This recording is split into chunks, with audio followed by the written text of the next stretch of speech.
and the prospect for a political solution that brings lasting peace and security. Mr. President, in the wake of the ceasefire, we must contend with the devastation of the last 15 months and the enormity of the challenges ahead. A peer-reviewed study of deaths by traumatic injury in Gaza reveals that the mortality figures provided by the Ministry of Health is a minimum estimate. 46,000 deaths is likely an undercount by more than 40%. The study also confirms that the majority of those killed are women, children, and the elderly. Those who escaped death by bombardment, starvation, and disease have emerged shell-shocked. Tens of thousands of people are now returning to the decimated north to search for the living and to bury the dead. Across the Gaza Strip, Palestinians are turning to UNRWA, the agencies they have known all their lives, for support. Curtailing our operation now, outside the political process, and when trust in the international community is so low, will undermine the ceasefire. It will sabotage Gaza's recovery and political transition. Members of the Council, full implementation of the Knesset legislation will be disastrous. In Gaza, undermining UNRWA's operation will compromise the international humanitarian response. It will degrade the capacity of the United Nations just when humanitarian assistance must be scaled up significantly. This will only worsen the already catastrophic living condition of millions of Palestinians. The government of Israel claims that UNRWA services can be transferred to other entities. In fact, the agency's mandate to provide public-like services to an entire population is unique. Our capacity to directly provide primary health care for millions of Palestinians and to resume education for hundreds of thousands of children far exceeds that of any other entity. These services can only be transferred to a functioning state. The government of Israel claims that UNRWA plays a negligible role in providing humanitarian assistance in Gaza. In fact, UNRWA constitutes half the emergency response, with all other entities delivering the other half. Since October 2023, we have delivered 2/3 of all food assistance, provided shelter to over 1 million displaced persons, and vaccinated 250,000 of children against polio. Since the ceasefire began, UNRWA has brought in 60% of the food entering Gaza, reaching more than 500,000 people. We conduct some 17,000 medical consultations every day. Less quantifiable, but critical for the humanitarian response and the ceasefire, is the community acceptance. Palestinians know and trust UNRWA. For them, UNRWA is the doctors and nurses providing health care, the aid workers distributing food, and the mechanics and engineers building and repairing wells for clean drinking water. The agency's mere presence brings stability amid profound uncertainty. In the occupied West Bank, where violence is surging, ending UNRWA's operation will deprive Palestinian refugees of education and health care. The Palestinian Authority has made clear that it does not have the financial resource or capacity to compensate for the loss of UNRWA's services.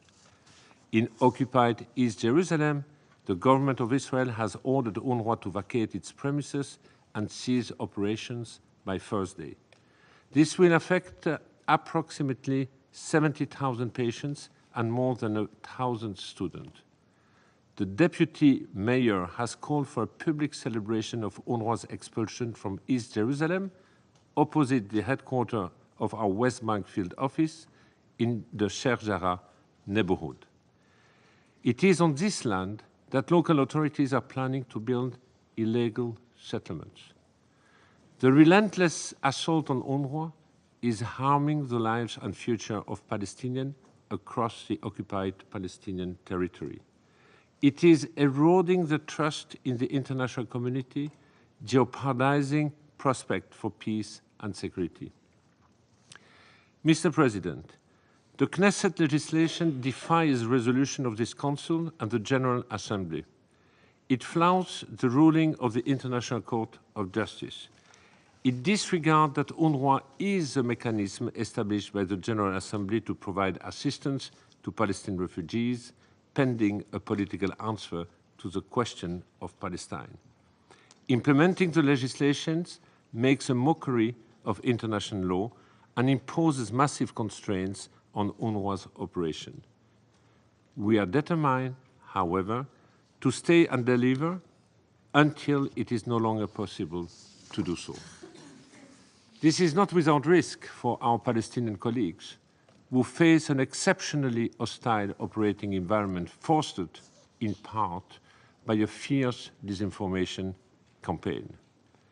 Member of the Council, the government of Israel is investing significant resources to portray the agency as a terrorist organization and our staff as terrorist or terrorist sympathizer.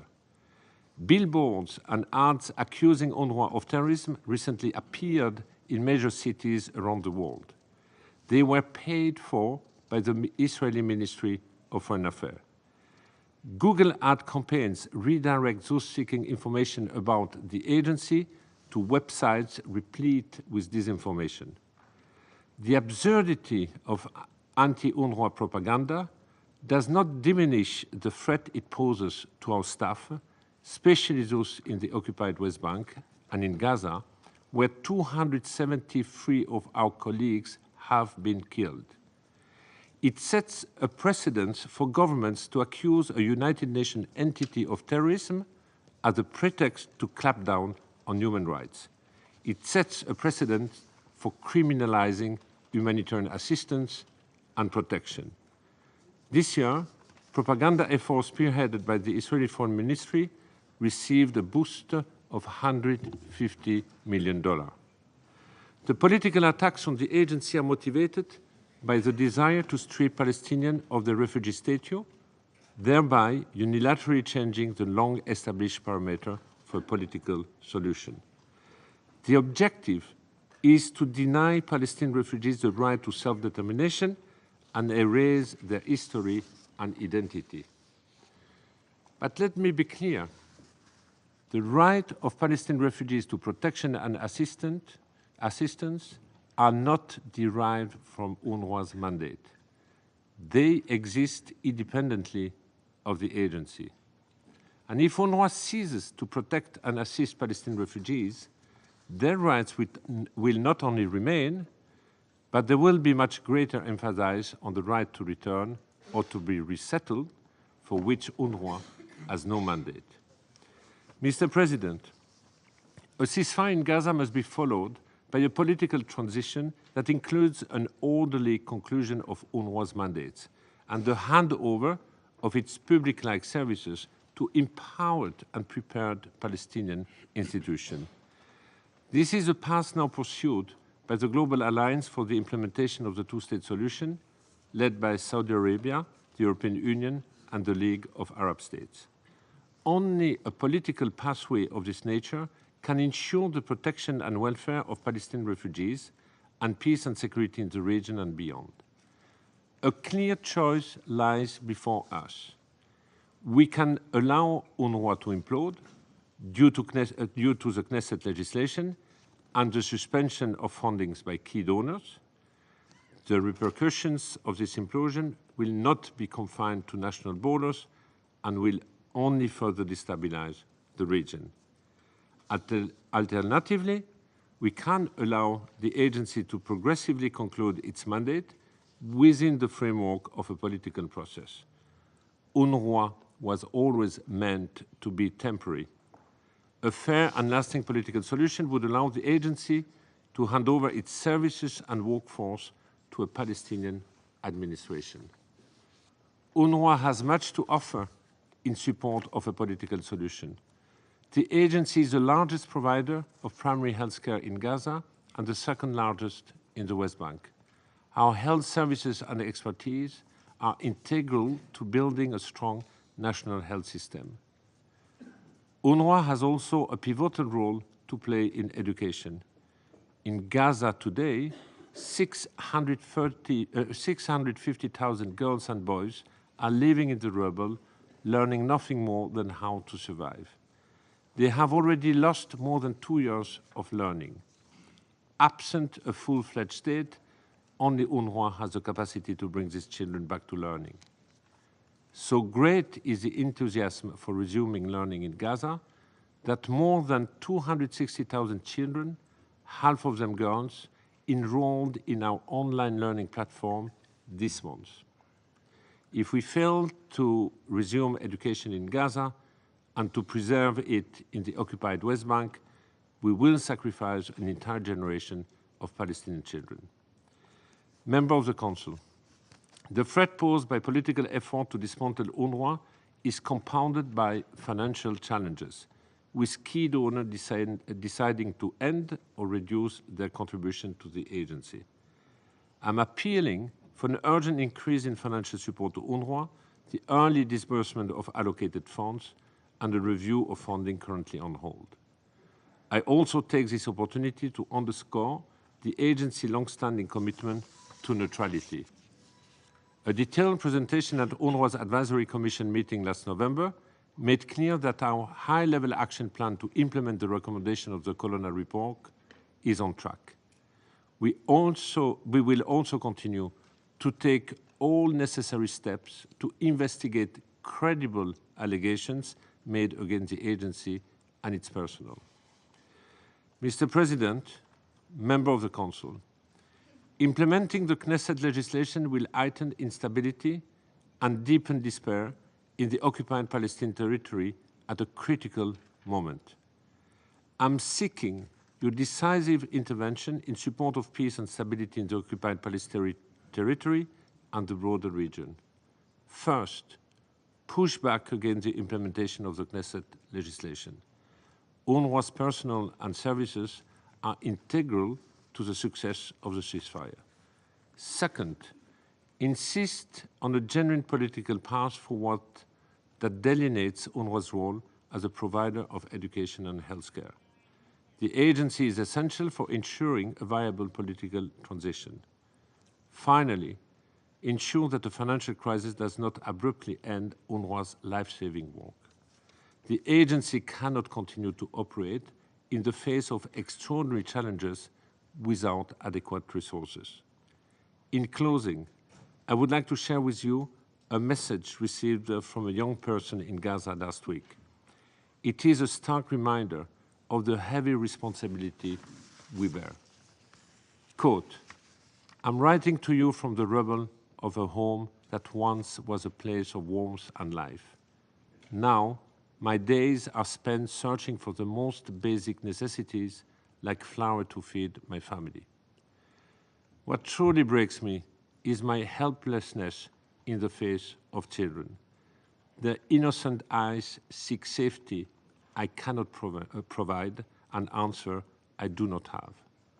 Around us, the elderly sit in silence, their hearts weighed down by decades of loss and suffering. And here I am, dying 1,000 times every day as I think of all that I cannot do for them." Unquote. Unlike the author of this message, we are in a position to do something. It only requires your decisive action and leadership. Thank you. I thank Mr. Lazzarini for his briefing. I now give the floor to Mr. Jan Egeland. You have the floor, sir. Thank you very much indeed, Mr. President, honored members of the Security Council. I speak as a lifelong friend of Israel and the Palestinians, and as one who has repeatedly called out the atrocities and war crimes committed by all sides, including on the 7th of October in and against Israel. And as you may know, I led the Norwegian facilitation of the Oslo Accords in 1993 and have worked on on the Palestinian-Israel peace process ever since. I worked closely with Yitzhak Rabin, Shimon Peres, and Yasser Arafat at the time. Let me here first reiterate something that all European, American, and local humanitarian organizations on the ground in Gaza agree on ever since some donor states started to defund UNRWA. UNRWA plays an indispensable humanitarian role in Gaza and in the West Bank, and it cannot be replaced by any other of us, the humanitarian organizations on the ground. We all rely on UNRWA's logistical capacity. We operate in UNRWA schools. The people we support are attended to in UNRWA health clinics. And as Philippe Lazzarini just detailed, the organization has and still is responsible for a massive relief operation in the hour of greatest need for the Palestinian civilians in Gaza. There are, of course, important recommendations in the Colonna report that the organization is and must be implementing.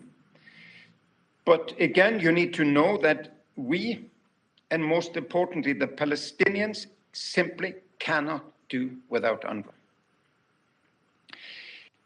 Based on reports from my colleagues on the ground and my own two latest visits in recent months, I will share with you some hard facts about our realities on the ground.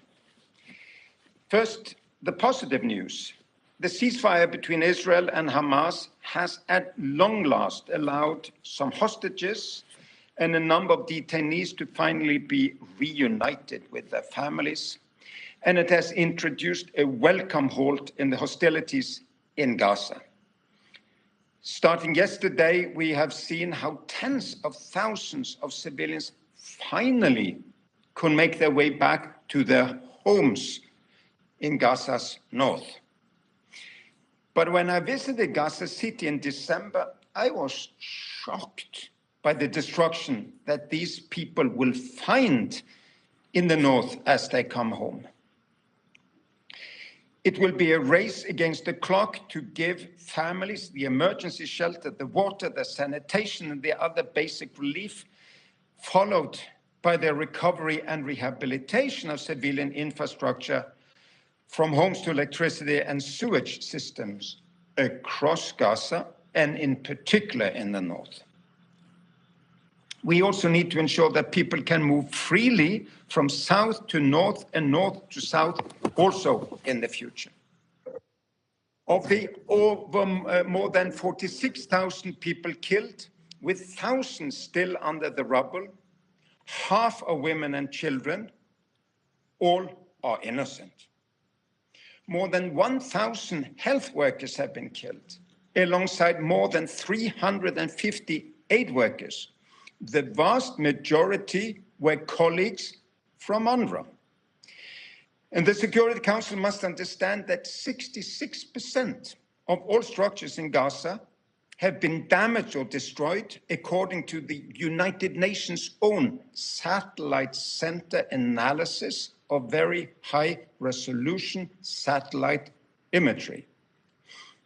80% of commercial facilities are damaged or destroyed, 68% of the road network. And this includes the damage or destruction of 87% of the homes in Gaza since the Israeli assault began. When I last traveled to Gaza in December, I drove for hours across the strip, only to see destruction and devastation. I could not believe the Second World War-like once urban wastelands that Gaza City, Khan Yunis, and other cities have become. It is, to me, similar to the destruction of Syria's besieged cities like Eastern Ghouta, Aleppo, and Homs during the war waged by the Assad regime. Also there, vast urban areas were destroyed by indiscriminate warfare as the people were besieged and starved.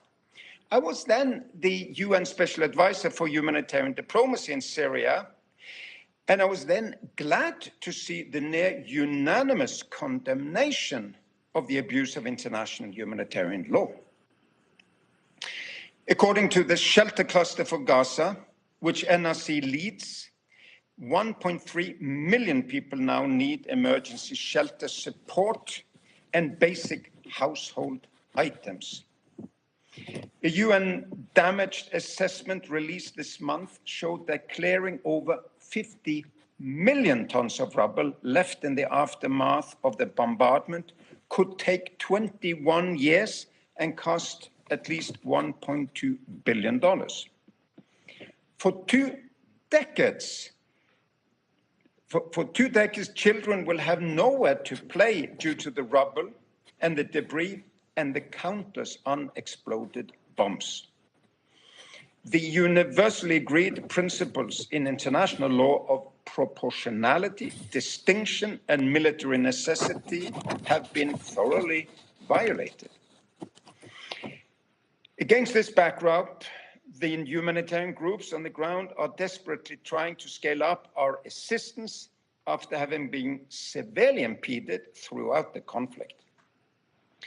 My organization, the Norwegian Refugee Council, which is active in several sectors, including shelter, water and sanitation, education and legal aid, we managed finally to have 18 trucks of humanitarian cargo enter Gaza last week after months of frustrated attempts. We are these days working to deliver an additional 4,500 pallets of essential supplies. But looting and attacks on aid convoys remain a major concern, particularly in high-risk zones such as the stretch between the Kerem Shalom border crossing and the Shukat Asufi junction. On the 22nd of January, a significant looting incident took place again and disrupted aid efforts when a criminal group hijacked 7 aid trucks near Kerem Shalom, injuring one driver during their abduction. The following day, clashes in the area forced the cancellation of a planned UN and non-governmental organization rotation out of Gaza. Later the same day, an NRC convoy delivering trucks to our warehouse was nearly looted just meters from our premises. Swift action from the police ensured that trucks were secured with minimal losses. Humanitarian organizations also continue to face a number of bureaucratic and administrative challenges of bureaucratic nature, and it includes the systematic denial of visa and the renewal of work permits by Israel.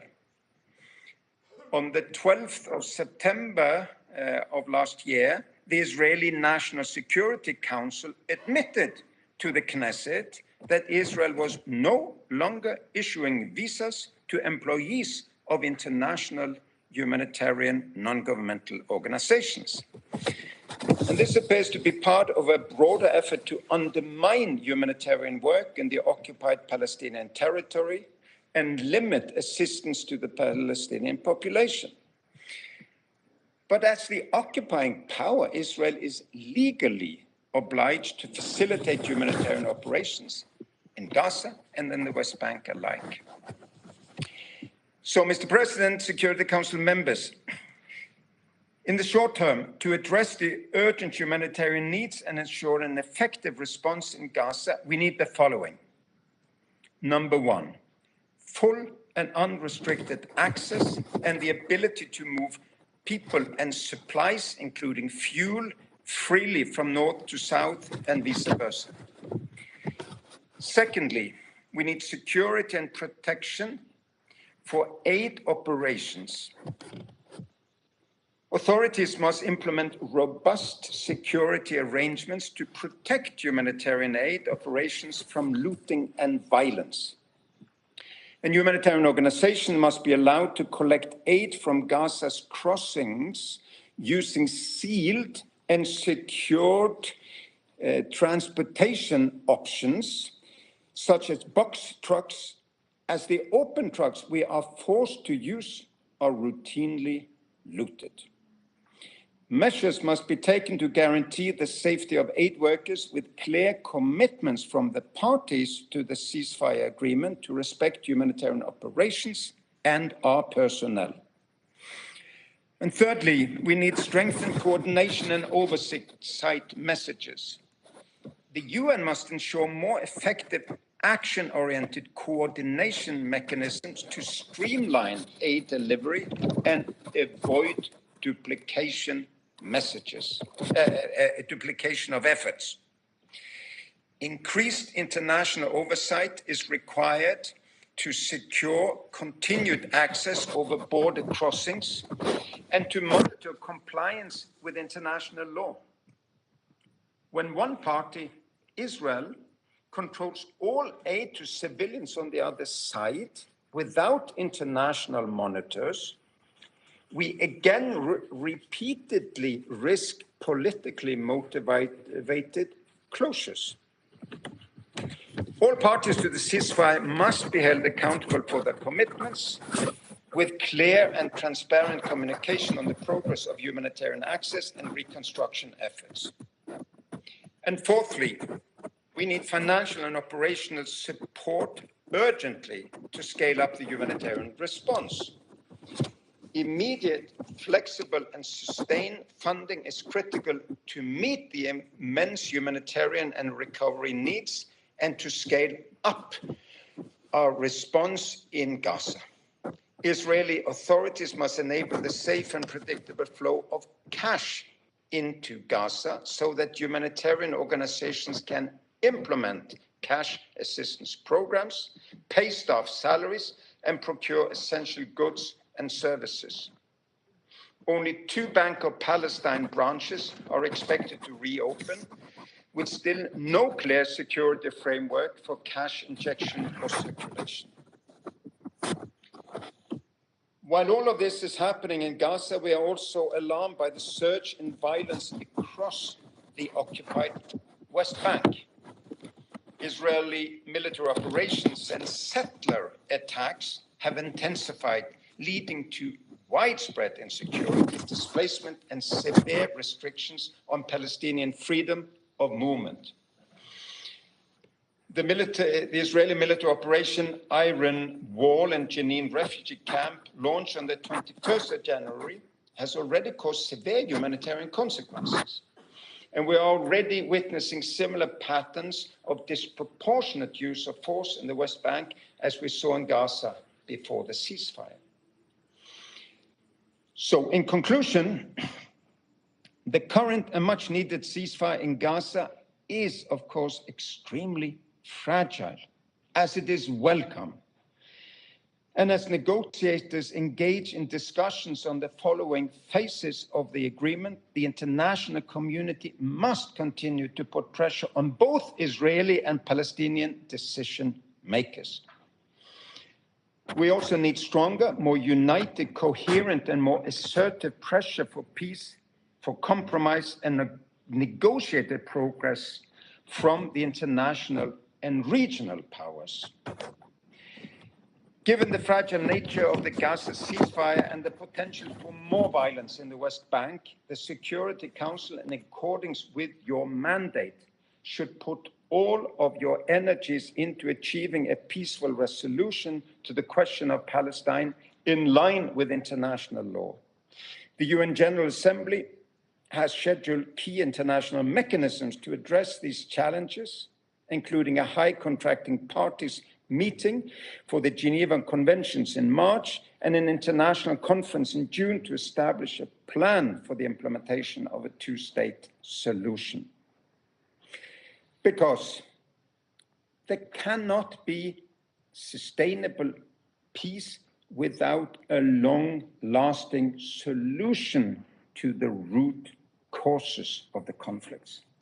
And the Palestinians in Gaza and the West Bank and the Israeli population all deserve a just and lasting peace. Thank you very much, Mr. President. I thank Mr. Egeland for his briefing. I shall now make a statement in my capacity as the representative of Algeria. Dear colleagues, I extend my deepest gratitude to you, Commissioner General Mr. Philippe Lazzarini and Mr. Jan Egeland for your briefings. Briefings which underscore once again how vital UNRWA is, not only for the Palestinian people, but for the entire region. Through you, I also thank the entire humanitarian community that continues to give so selflessly in support of the Palestinian people, especially in Gaza. These heroes, yes, these heroes risk their lives every day, and tragically, Gaza has become the deadliest conflict for humanitarian workers.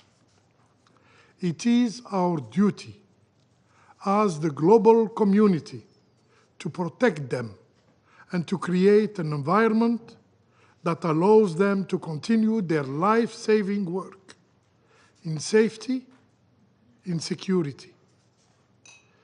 Dear colleagues, for over 75 years, UNRWA has been the lifeline for the Palestinian people. From birth to education, healthcare to food assistance, UNRWA has been an integral part of their lives. For generations of Palestinians, UNRWA is not just an agency. It is life itself. This role was especially crucial during the 15 months of the Israeli aggression against the Palestinian people in Gaza. UNRWA is the backbone of the humanitarian response, and its role remains essential under the ceasefire, as efforts continue to address the urgent needs of the Palestinian people. For Palestinians, for the humanitarian community, and for the international community, UNRWA is irreplaceable. UNRWA is indispensable. Without UNRWA, who would provide the 9,500 daily health consultations that the agency currently offers? Who would provide 1 million people with the critical mental health and psychological support that UNRWA offers? Who would provide food to 388,000 families whose survival depends on UNRWA? Who will provide, who will deliver vital water, sanitation, and hygiene services, as UNRWA currently does for around 44% of these services? And we will ensure that 660,000 children, Palestinian children, return to learning in UNRWA schools, which are their only opportunity for education. It is clear, halting UNRWA's operations would be a death sentence for Palestinians, particularly for the most vulnerable among them. Refugees. Refugees. Dear colleagues, attacks on UNRWA and disinformation campaign against this agency are not new. Since its inception, the agency has been under destructive assault. Why? Because it symbolizes the Palestinian refugee and their right to return, a right that no one can seriously deny. Palestinian refugees, like all refugees around the world, retain this inalienable right. The question of UNRWA's neutrality has been raised time and time again. However, as the coroner reports confirm, and I quote, UNRWA possesses a more developed approach to neutrality than other similar UN or NGO entities. Despite these irrefutable facts, UNRWA continues to face serious attacks and allegations. Algeria believes that any such allegations should be independently and thoroughly investigated. We must not let false claim undermine UNRWA's crucial role in the life of millions of Palestinians. Dear colleagues, international law is clear. On the one hand, the Israeli occupying power has the responsibility and must ensure human treatment of the Palestinian population and meet all their needs. On the other hand, the Israeli occupying power does not have sovereign rights over the occupying Palestinian territory, including East Jerusalem. A principle upheld by Article 47 of the Fourth Geneva Convention. In addition, UNRWA, mandated by the UN General Assembly, acts on behalf of the UN members. The collective will of the international community cannot simply be disregarded by any member of the UN, including the occupying power.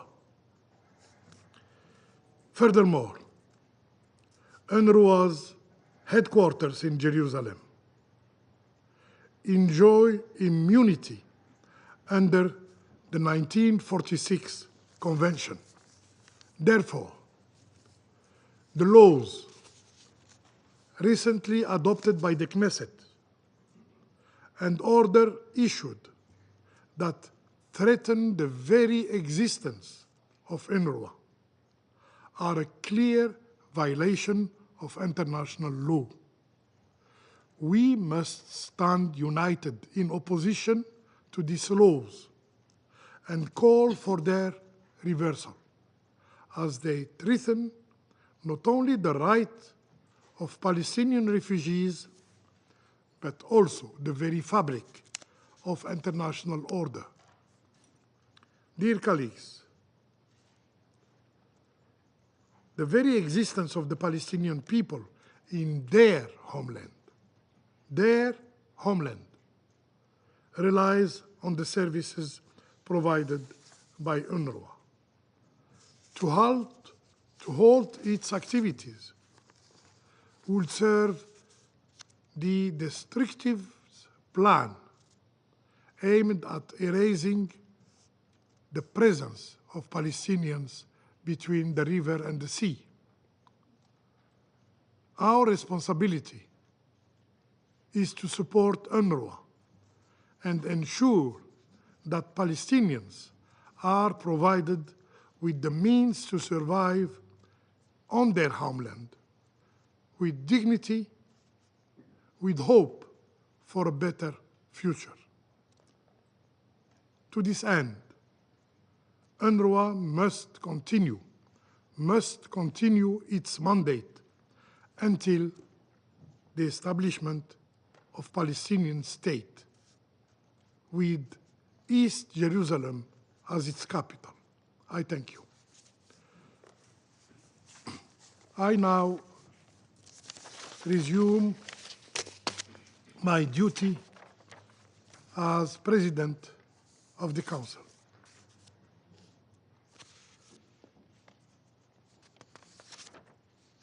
I now give the floor to the representative of the United States.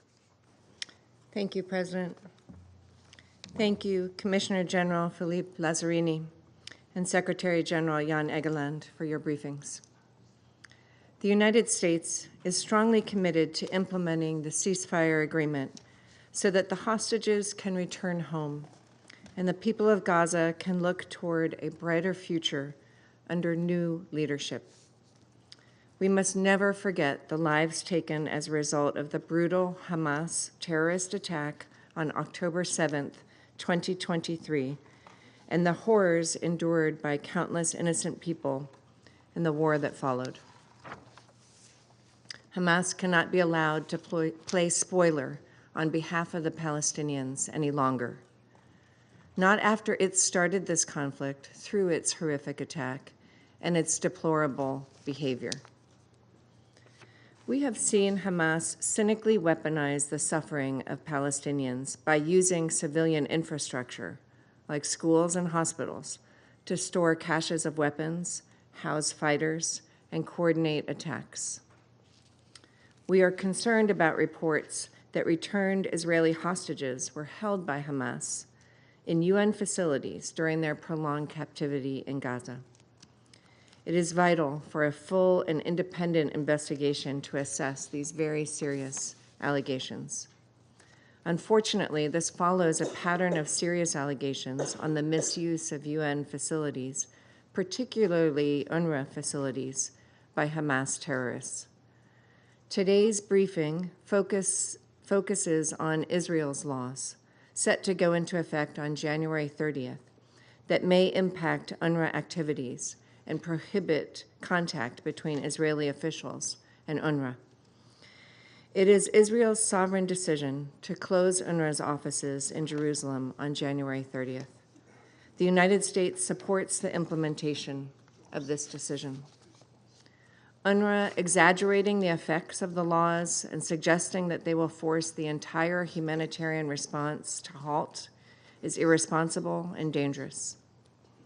What is needed is a nuanced discussion about how we can ensure that there is no interruption in the delivery of humanitarian aid and essential services.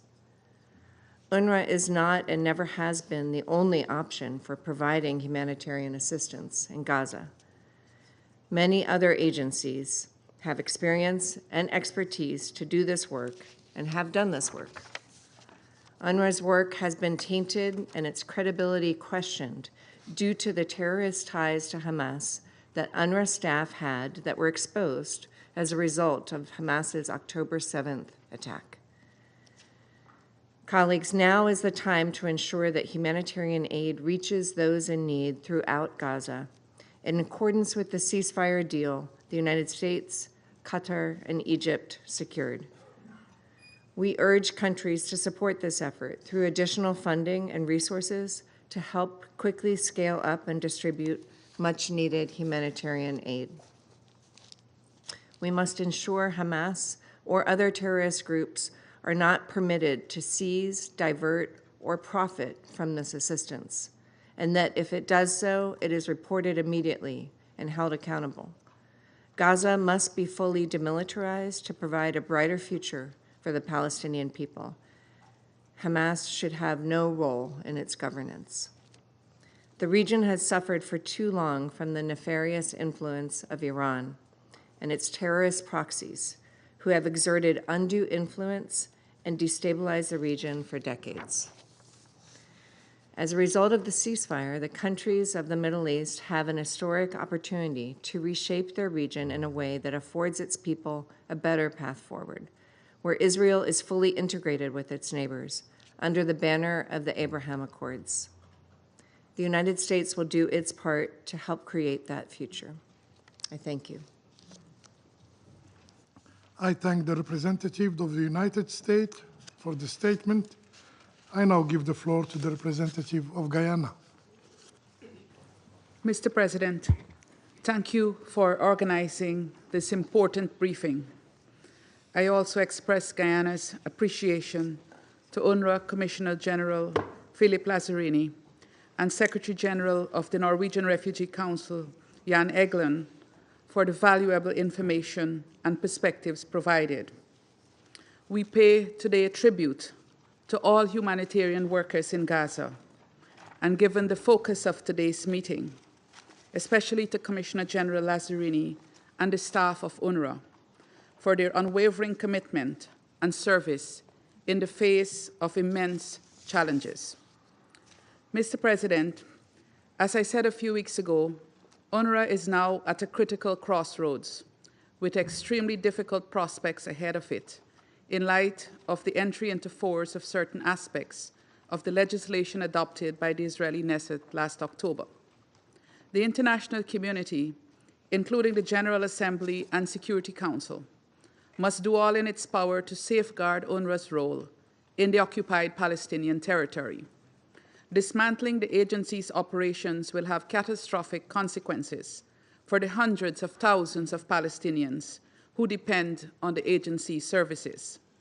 This is especially true at this time when Palestinians are seeking to recover from 15 months of brutal war and hardship. On this latter note, Guyana notes the unfolding developments in the Gaza Strip following the activation of the ceasefire agreement on 19th of January. We are pleased that the supply of humanitarian aid into Gaza has been ramped up, with hundreds of trucks, including UNRWA's, having entered since the start of the ceasefire. As a demonstration of its capacity to mobilize quickly and on a large scale, UNRWA brought in enough food to Gaza in 4 days to feed 1 million people. In fact, as Commissioner General Lazzarini reminded, 60% of all the food that came into Gaza since the start of the ceasefire has come in through UNRWA. Guyana urges that the parties continue to uphold their obligation to ensure the rapid, safe, unhindered, and sustained delivery of humanitarian aid to civilians in need. Palestinians in Gaza must receive our full support to rebuild their lives and livelihoods, and all impediments to this end must be removed. Mr. President, as international attention is pivoted towards recovery and reconstruction in Gaza, it is critical to keep in view the broader question of justice for the Palestinians in light of what they have experienced over the past 7 decades, and more so during the brutal war of the last 15 months. Record numbers have been killed and injured, and over 90% of all infrastructure, including homes and other critical infrastructure, have been damaged or destroyed, with piles of rubble as far as the eye can see. Yet, Mr. President, yesterday alone, we witnessed a throng of more than 200,000 Palestinians returning to their homes in North Gaza, and more will follow. They know the likelihood of finding their homes intact is almost zero, but they also know that this is their home, this is their land, even if flattened. As the famous Chilean poet Pablo Neruda wrote, "You can cut all the flowers, but you cannot prevent spring from coming." Even amidst the more than 50 million tons of rubble, it is this spring, this hope for a new day in an independent state of their own, and the drums of war silenced, that lies in the heart of every Palestinian, and which fuels their unparalleled resilience. Guyana therefore urges respect for the right of Palestinians to their territory, in line with the pre-1967 borders, and call on the international community to protect this right and reject any suggestions of involuntary resettlement. An effectively functioning UNRWA is also part of a just response to the plight of Palestinians in Gaza. We are all aware of the massive efforts that would be required for relief, reconstruction, and recovery in Gaza. UNRWA is the only agency that has the capacity and experience to facilitate the delivery of services to Gazans, both in the near and long term, at the required scale. Guyana therefore calls on the government of Israel not to take any actions with respect to UNRWA that would further jeopardize the situation of Palestinians in the occupied Palestinian territory. We further call on Israel to uphold its international legal obligations to this end, including those related to the privileges and immunities of UN agencies. Mr. President, while Palestinians are attempting to begin the recovery process in Gaza, developments in the occupied West Bank, including East Jerusalem, are alarming. Guyana condemns in the strongest terms the increasing violence in the occupied West Bank, which is leading to a deterioration of humanitarian and security conditions there. We urge all parties, including the Israeli security forces, to cease all violations of the rights of Palestinians in the West Bank. We also urge Israel to refrain from all actions that could potentially undermine the ceasefire in Gaza and lead to renewed conflagrations in the region. Mr. President, in the context of the evolving situation in the occupied Palestinian territory, Guyana highlights the following points. First, all efforts should be focused on ensuring that the ceasefire in Gaza continues to hold, including after its first phase. We urge the parties to continue to negotiate in good faith, prioritizing the well-being of civilians and the achievement of a permanent ceasefire. Second, all attempts to unilaterally dismantle UNRWA must cease. As has been said before, it is the General Assembly that created UNRWA's mandate. Therefore, it is only the General Assembly that can alter or terminate that mandate. Israel is obligated to cooperate with the UN to ensure that the needs of Palestinian refugees are met, as long as that question remains unresolved. Third, the cycle of uncertainty, flux, and violence to which Palestinians have been subject could only be brought to an end with the implementation of the two-state solution. Guyana urges this Council, particularly those with influence, to exert every effort to move the needle on implementation of the two-state solution. We cannot stick to the old ways of doing things if we are getting no results. The people of Palestine deserve much more. Guyana urges all Council members for us to work together to ensure that the upcoming June conference yields concrete results for the Palestinian people. Allow me to conclude by reiterating Guyana's full commitment to contributing to a better and peaceful future for Palestinians. We acknowledge UNRWA's critical role in this endeavor and express our full support for the agency and to doing everything possible to ensure it can continue fulfilling its mandate in the occupied Palestinian territory. I thank you. I thank the representative of Guyana for the statement, and I now give the floor to the representative of Greece. Thank you, Mr. President. I would also like to thank UNRWA's Commissioner General, Mr. Lazzarini, and Mr. Jan Egeland of the Norwegian Refugee Council for the detailed yet sobering briefings. Mr. President, the greatest of humanity is not in being human, but in being humane. UNRWA, a UN agency with first-hand experience of more than 75 years in supporting the Palestinians in the Near East, has shown its compassion and discharged its duties in more than one way. It has provided vital humanitarian support to millions and delivered primary health services, education, and shelter. Greece is gravely concerned that after 15 months of destruction, pain and suffering in Gaza are still present. A deeply alarming fact, especially if we take into account the loyalty, devotion, and commitment of UNRWA in alleviating the suffering of the population.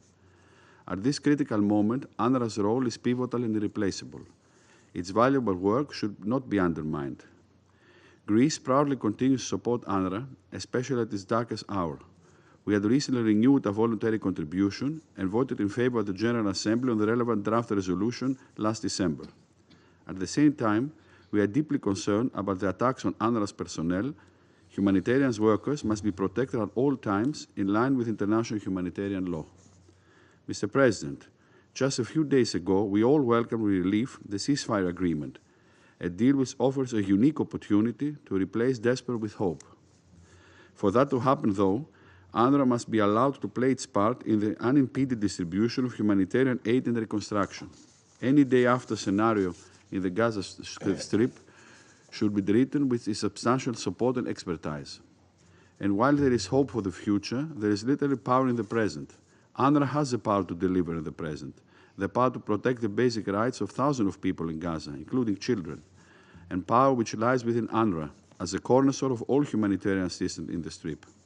In this regard, the international community should remain committed to the continuous support of the agency.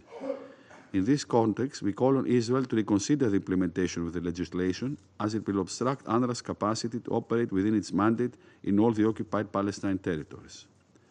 We fully understand Israel's concern, and in this respect, we believe that the full implementation of the recommendation of the Colonna report, in combination with the principle of neutrality, remains crucial. At the same time, the ceasefire agreements offer an opportunity for UNRWA and Israel to work together so that the agency can continue providing its essential services. Mr. President, in concluding, let me stress that the only long-term solution for the region is to revitalize the political process to pave the way of political horizon for a two-state solution according to the relevant Security Council resolution, while recognizing the right of Israel to exist in peace and security.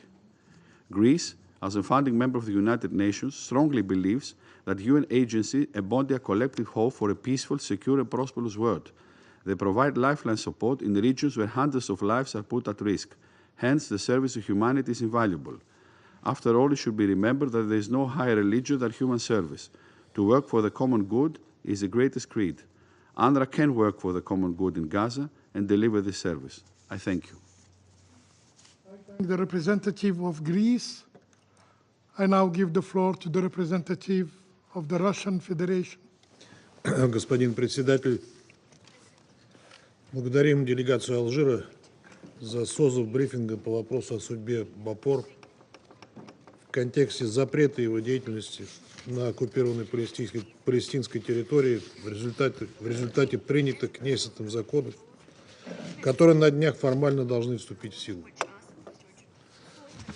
Признательны за откровенные оценки генерального комиссара Филиппа Лазарини, а также за брифинг Яна Эгела. Коллеги, Совет Безопасности неоднократно за последнее время обсуждал ситуацию вокруг шагов Израиля по запрету БАПОР. Члены Совета последовательно и недвусмысленно осуждают курс Западного Иерусалима на слом агентства, которое, как мы все понимаем, абсолютно незаменимо для жителей Газы и западного берега реки Иордан. Это следует и из последних отчетов ООН, указывающих, что значимая доля распределяемой среди населения помощи, в том числе той, которая массово начала поступать в анклав после заключения сделки между Израилем и Хамас, приходится именно на БАПОР. Крайне востребованный опыт, разветвленная система оказания гумсодействия и созданная за десятилетия инфраструктура агентства. При этом сегодня практически все жители сектора Газа могут быть отнесены к категории наиболее уязвимых групп населения, и БАПОР для них, по их собственному признанию, чуть ли не единственная оставшаяся в жизни опора. Однако, несмотря на все это, очевидно, что Израиль твердо нацелился лишить БАПОР возможности выполнять свою основную функцию а газовитян последнего спасательного круга.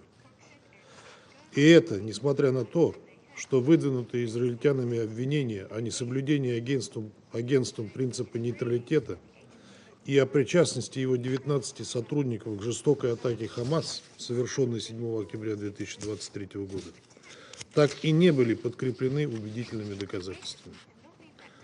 Кроме того, никакие обвинения не могут служить основанием для запрета работы БАПОР, которая создавалась не Израилем, а решением всего международного сообщества в 1949 году. Мы неоднократно подчеркивали, что израильские законодательные акты не только нарушают нормы международного права, включая Устав ООН, 4-ю Женевскую конвенцию и профильное решение Генеральной Ассамблеи, но и противоречат условиям приема Израиля в ООН в 1949 году, среди которых соблюдение и выполнение 2 краеугольных резолюций Генеральной Ассамблеи 181 с планом раздела Палестины и 194 о палестинских беженцах. Более того, налагаемый Израилем запрет на деятельность агентства и отзыв о этой структуре привилегий и иммунитетов противоречит целям и принципам Всемирной организации, является грубым нарушением Западным Иерусалимом своих международно-правовых обязательств, в том числе проистекающих из Конвенции о привилегиях и иммунитетах Объединенных Наций.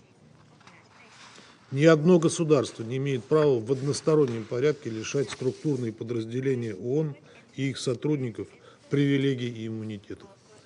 Подобный подход делает бессмысленной саму концепцию привилегий и иммунитетов, призванную обеспечить беспрепятственное исполнение международными служащими своих обязанностей. В этой связи более решительную позицию должен занять генеральный секретарь ООН, поскольку грубое нарушение Конвенции о привилегиях и иммунитетах Объединенных Наций в данном случае очевидно. Промедление с запуском процедуры разрешения споров только поощряет дальнейшее нарушение со стороны Израиля, убеждая его в полной безнаказанности. Считаем востребованным и рассмотрение бапоровского досье в Международном суде ООН в рамках запроса на 3-е консультативное заключение об обязательствах Израиля в отношении дипломатического и ООНовского присутствия на оккупированной территории.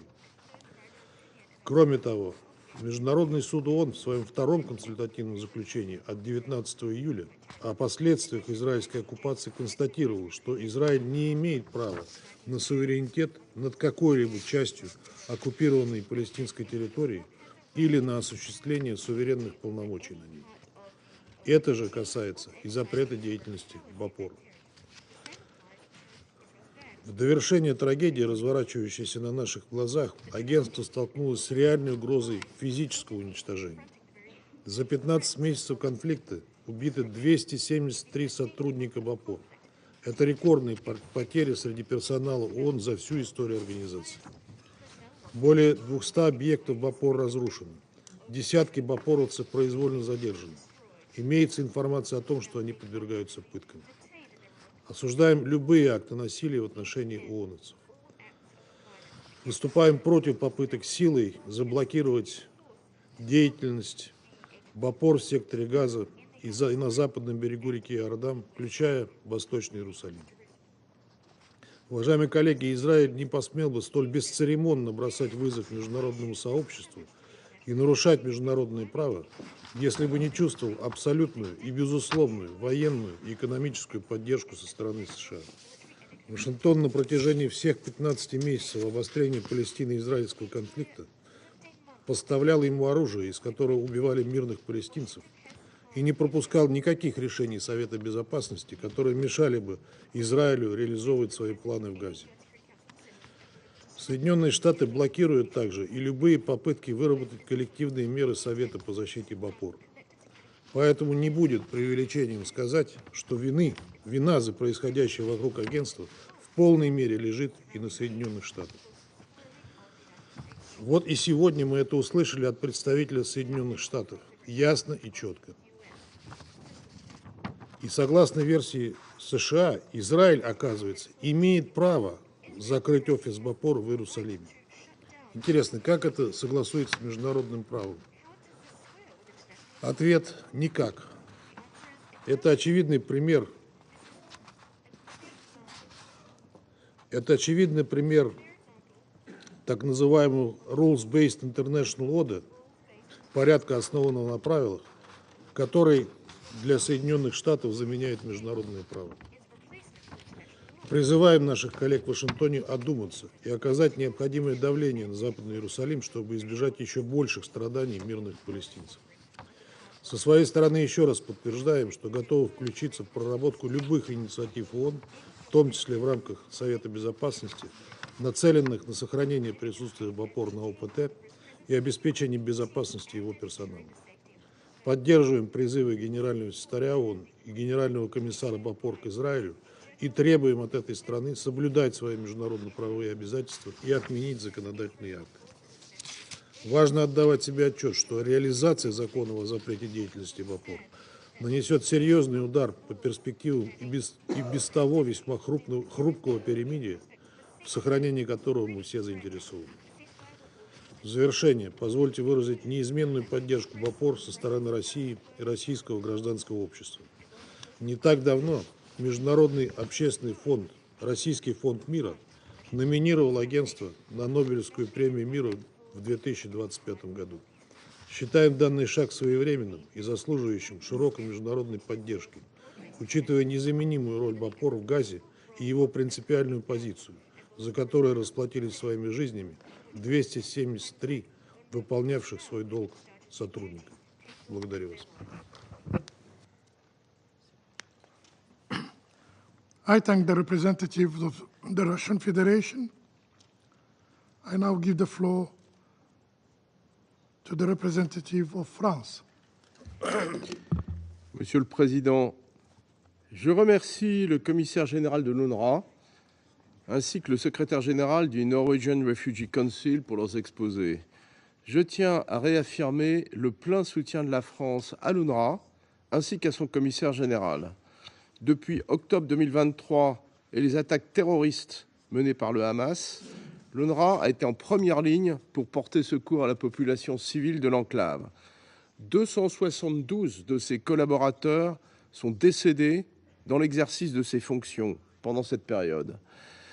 Dès le 29 octobre dernier, la France a déploré l'adoption par le Parlement israélien de 2 lois visant l'UNRWA.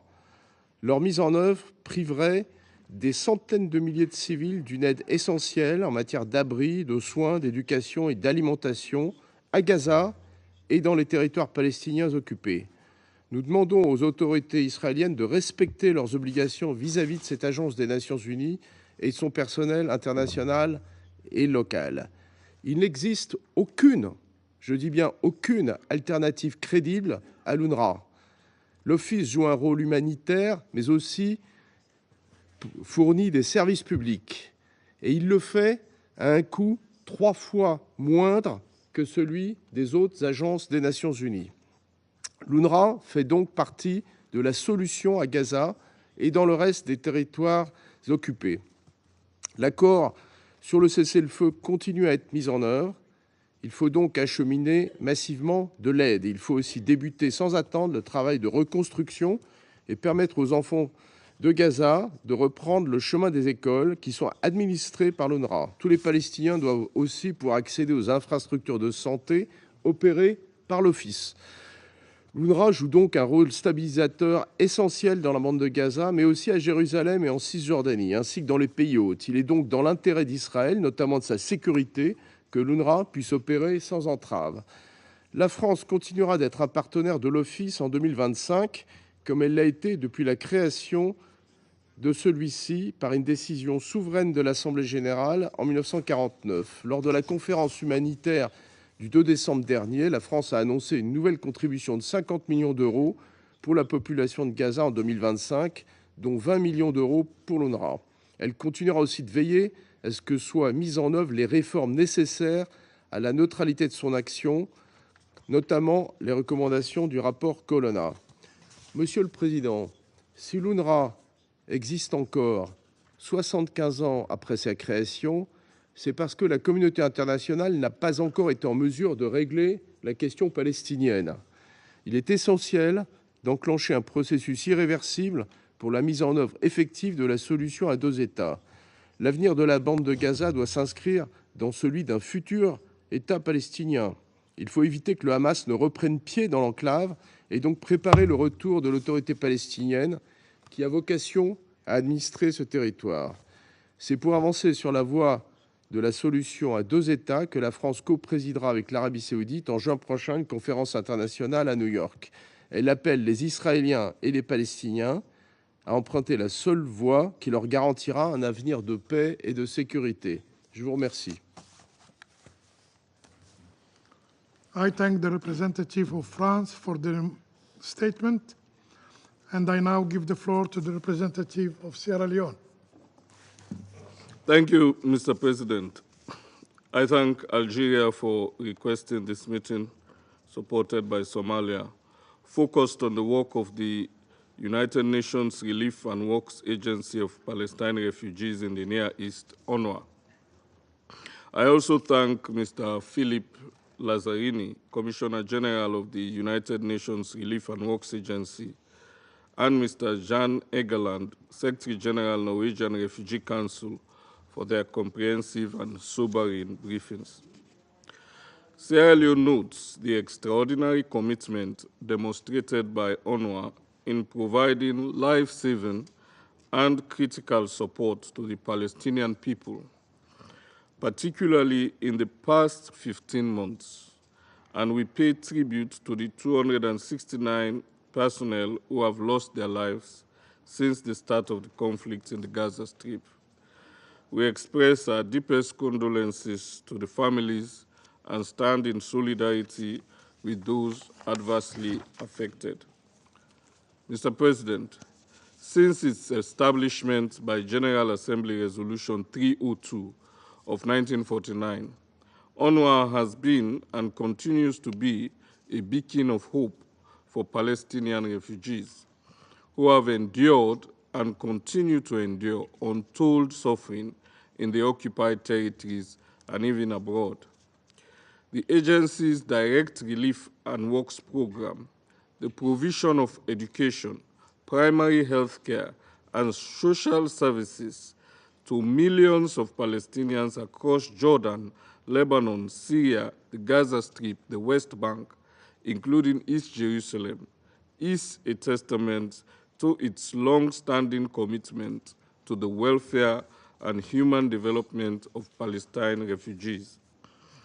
Notwithstanding the challenges faced by UNRWA in the past 15 months due to the prolonged hostilities, direct strikes on installations, shelters, and facilities, and the insecurity of its workers, its resilience to deliver at scale and provide adequate humanitarian assistance and direct services to civilians in the Gaza Strip and its other areas of operations has been remarkable.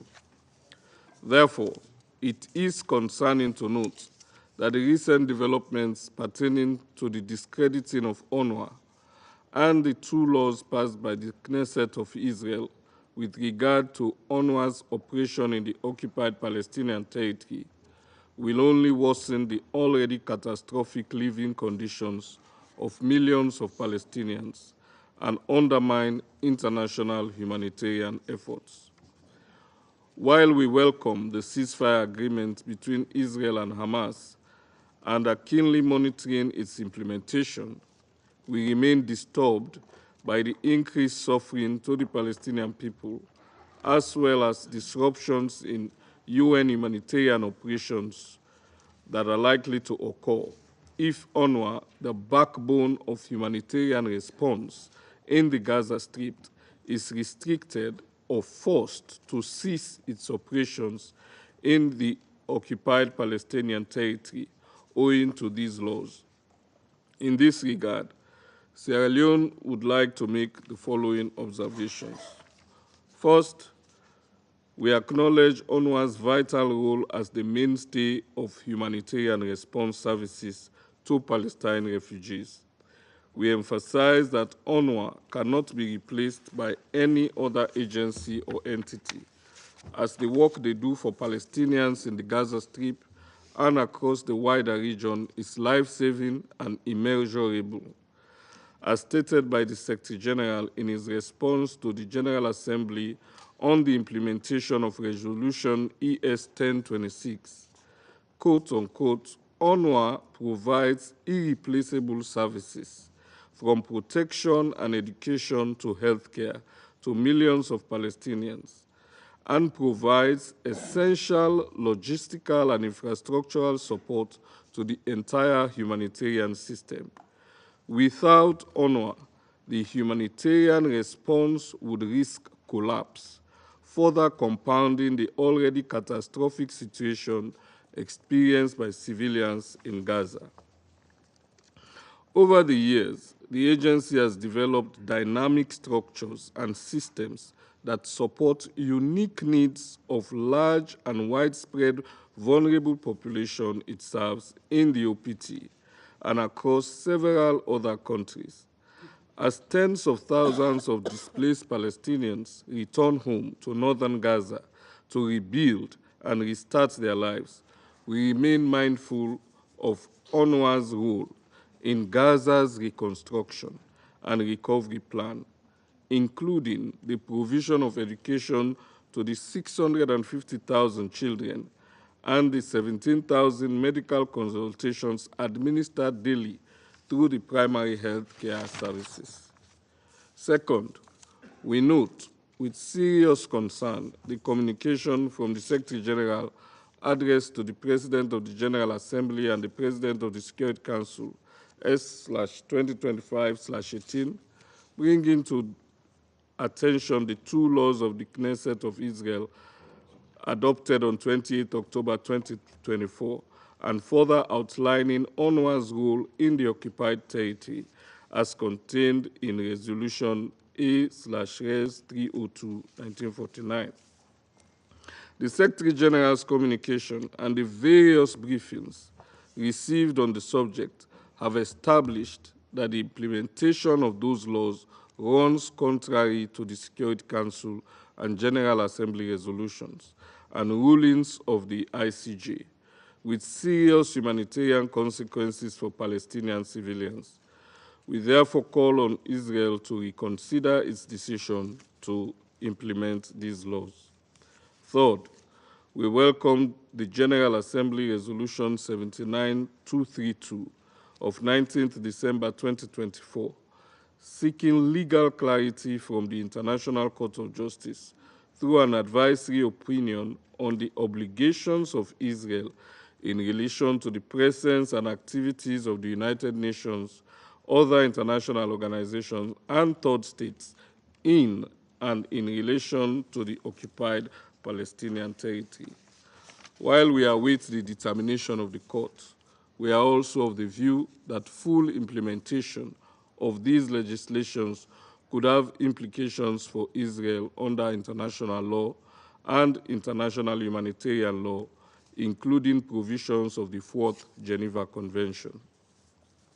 Additionally, we note the effort by UNRWA to implement the 50 specific time-bound and sequenced recommendations of the independent review of mechanisms and procedures to ensure adherence by UNRWA to the humanitarian principles of neutrality, i.e. the Colonial Report, through its high-level action plan, and invites the organization to continue such actions in line with the principles of international law.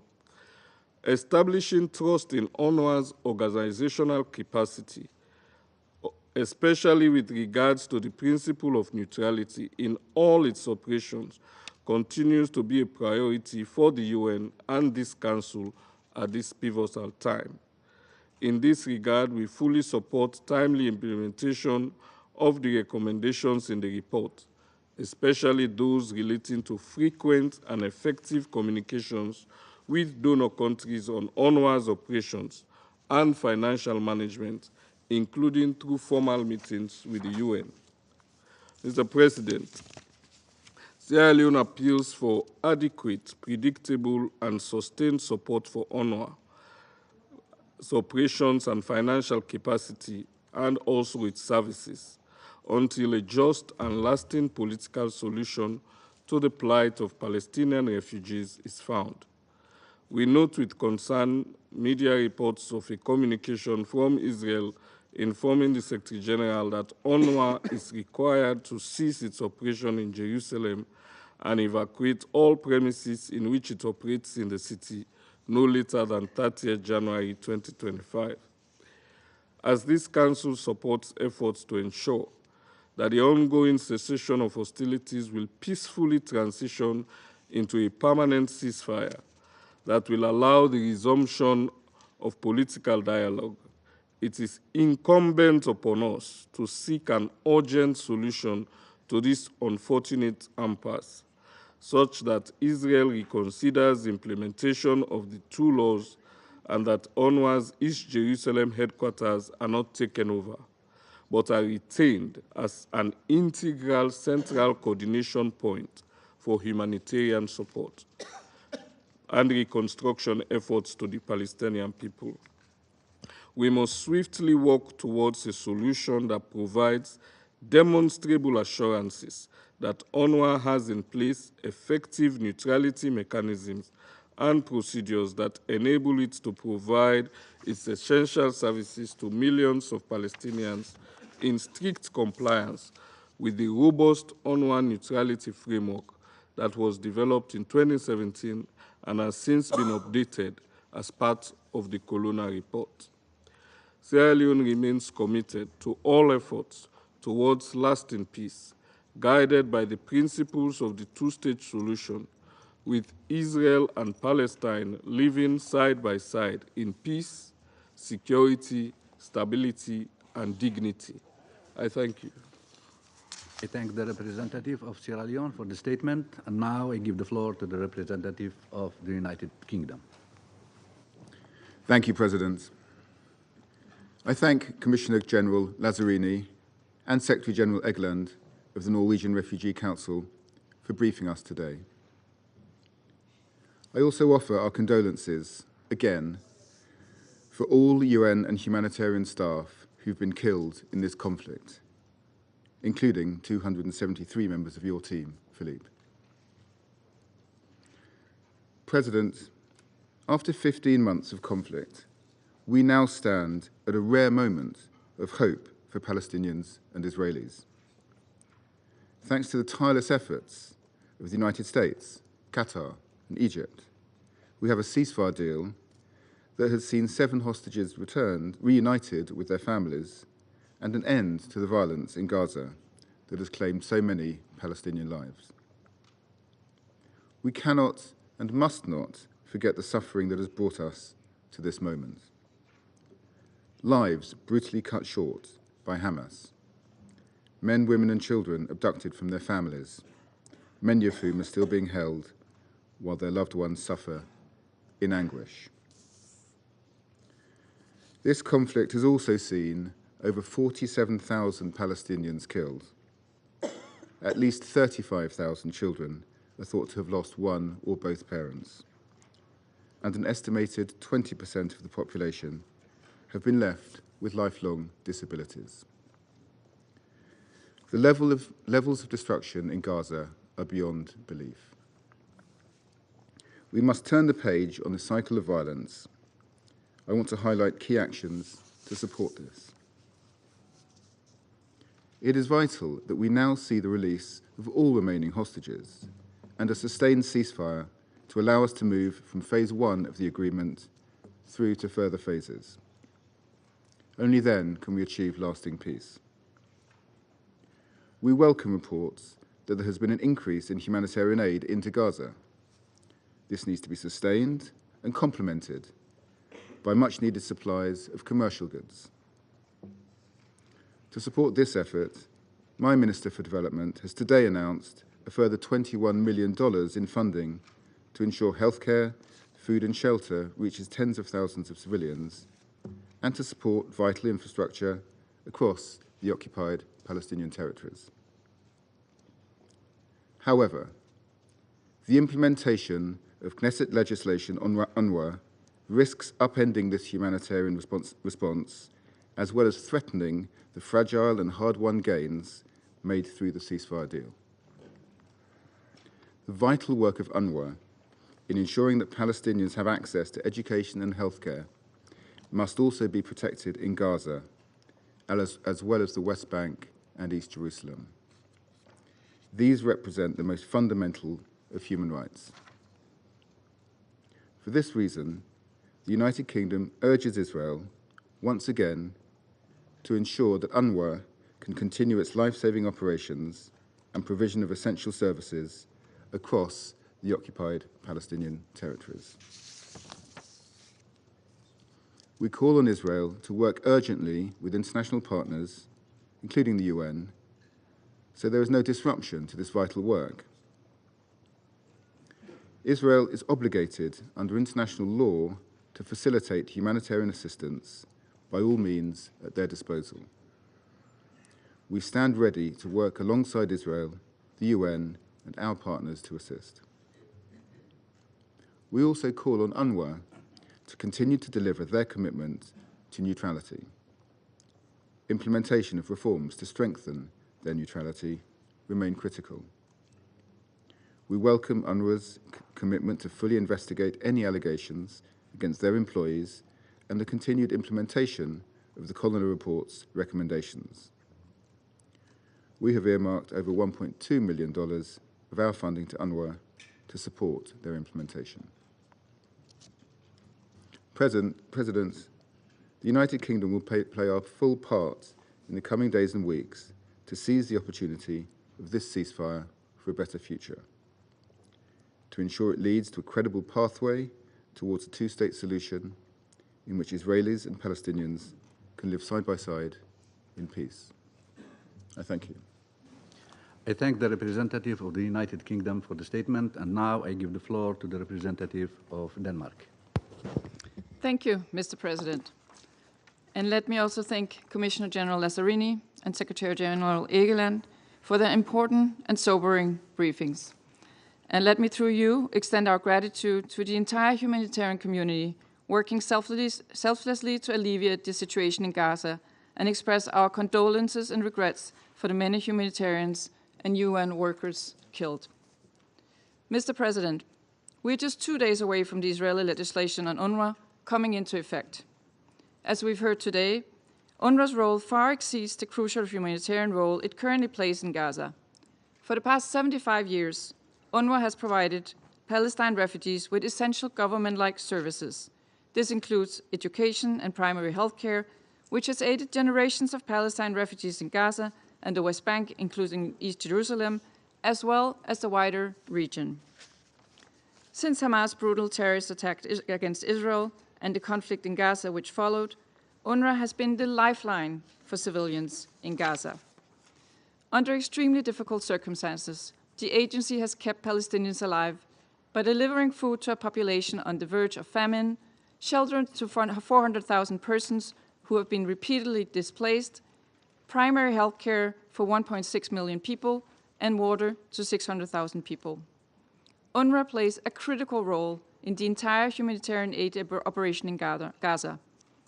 Other humanitarian organizations and UN agencies rely on it for infrastructure, for staff, common services, as well as last-mile support.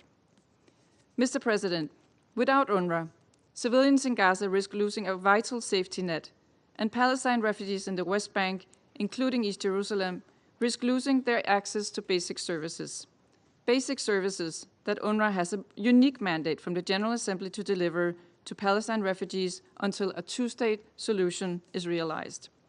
We note that the Secretary General, in his letter of 8 January, emphasized that, and I quote, "There is currently no realistic alternative to UNRWA, which could adequately provide the services and assistance required by Palestine refugees in the occupied Palestinian territories, including East Jerusalem."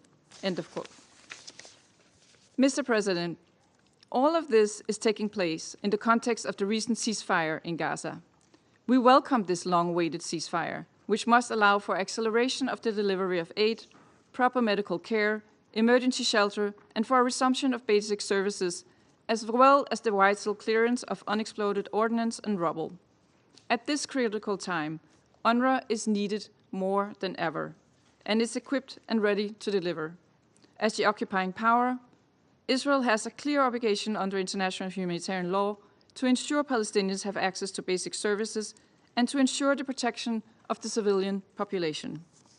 Mr. President, regarding the allegations about the involvement of UNRWA staff in Hamas' horrific attack on 7 October, we welcome the prompt reply and prompt follow-up by the Secretary General and Commissioner General Lazzarini. We welcome important steps taken by UNRWA to implement internal reforms to ensure neutrality and the recent update on the implementation of the Colonna recommendations in this regard. We continue to follow the implementation closely and urge UNRWA to show maximum care in their operations. Mr. President, to conclude, following 15 months of devastating war, the recent ceasefire finally offered hope. Hope that hundreds of thousands of Gazan civilians could receive the help they need. It is therefore distressing that it is this critical moment when the international community can massively scale up its support, the Knesset laws on UNRWA kick in. Mr. President, now is the time to commit to a lasting peace, a two-state solution where Palestinians and Israelis alike can live in peaceful coexistence. Without UNRWA, millions of Palestinians risk losing access to basic services.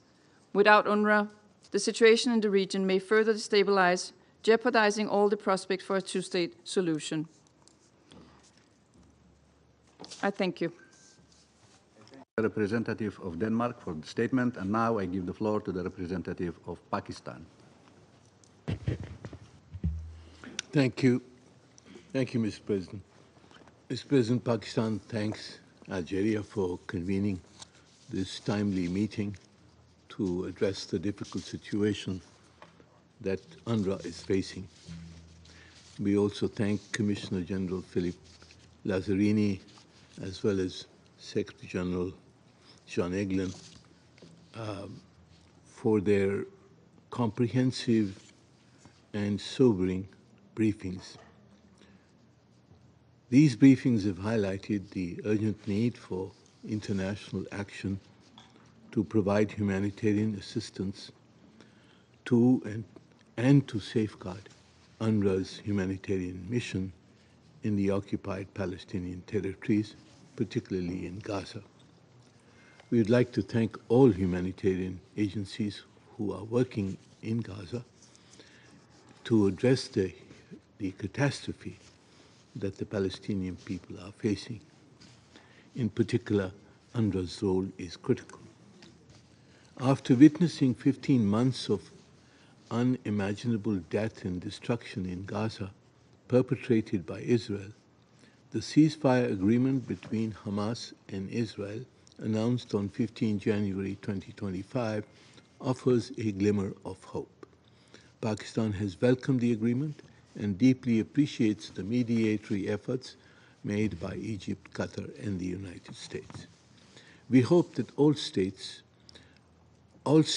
of the ceasefire agreement will be fully implemented and that the ceasefire will become permanent, including the full withdrawal of Israeli forces from Gaza and full, rapid, and unhindered humanitarian assistance to the suffering and displaced population of Gaza. We have, of course, noted the threats which have been held out from Israel about the possibility of resuming attacks. We are also concerned that action has so far not been taken by the Security Council to halt Israel's and the settler violence against Palestinians in the West Bank.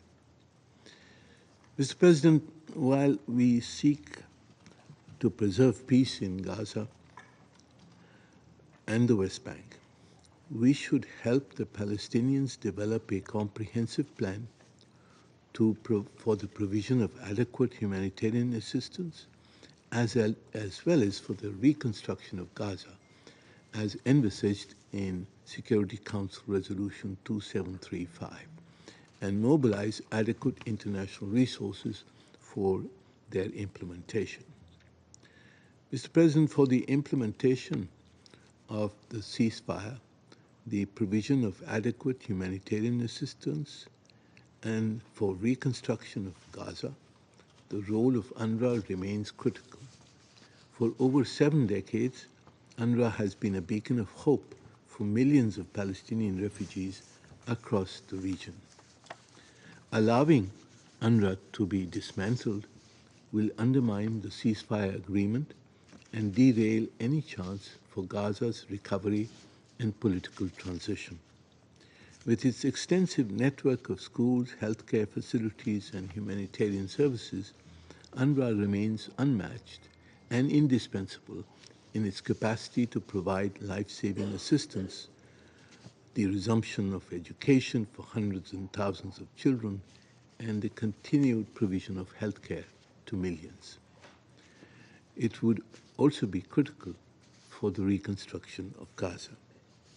Mr. President, UNRWA and its heroic personnel have continued to operate within the occupied Palestinian territory, especially Gaza, in the face of directed attacks against them, in which 370 of their personnel have perished. The viability and survival of UNRWA is being threatened today by the implementation, I'm told within the next 48 hours, of the Israeli legislation adopted by the Knesset on 28 October 2024. This legislation banning UNRWA's activities violates the UN Charter, international law, and the advisory opinion of the International Court of Justice of 19 July 2024. Israel has no right, as the occupying power, to close down any UN facility, in particular UNRWA's office in East Jerusalem, or any other UN international facility established in the occupied Palestinian territories under a mandate of the United Nations. Israel's continued actions defy the international community, as reaffirmed in General Assembly resolutions renewing UNRWA's mandate. Israel's allegations against UNRWA have not been established. This should be clear. The Colonna report does not establish these allegations. But whatever doubts may be there should be disproved through a full UN investigation.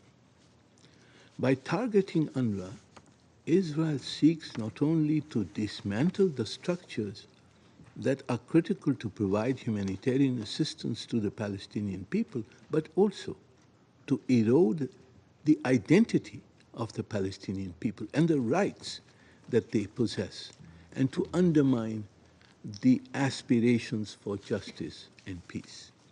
As Commissioner General Lazzarini rightly observed at the last meeting, allowing a UN-mandated agency to be obstructed by national legislation would make a, and I quote, a mockery of international law and our multilateral system.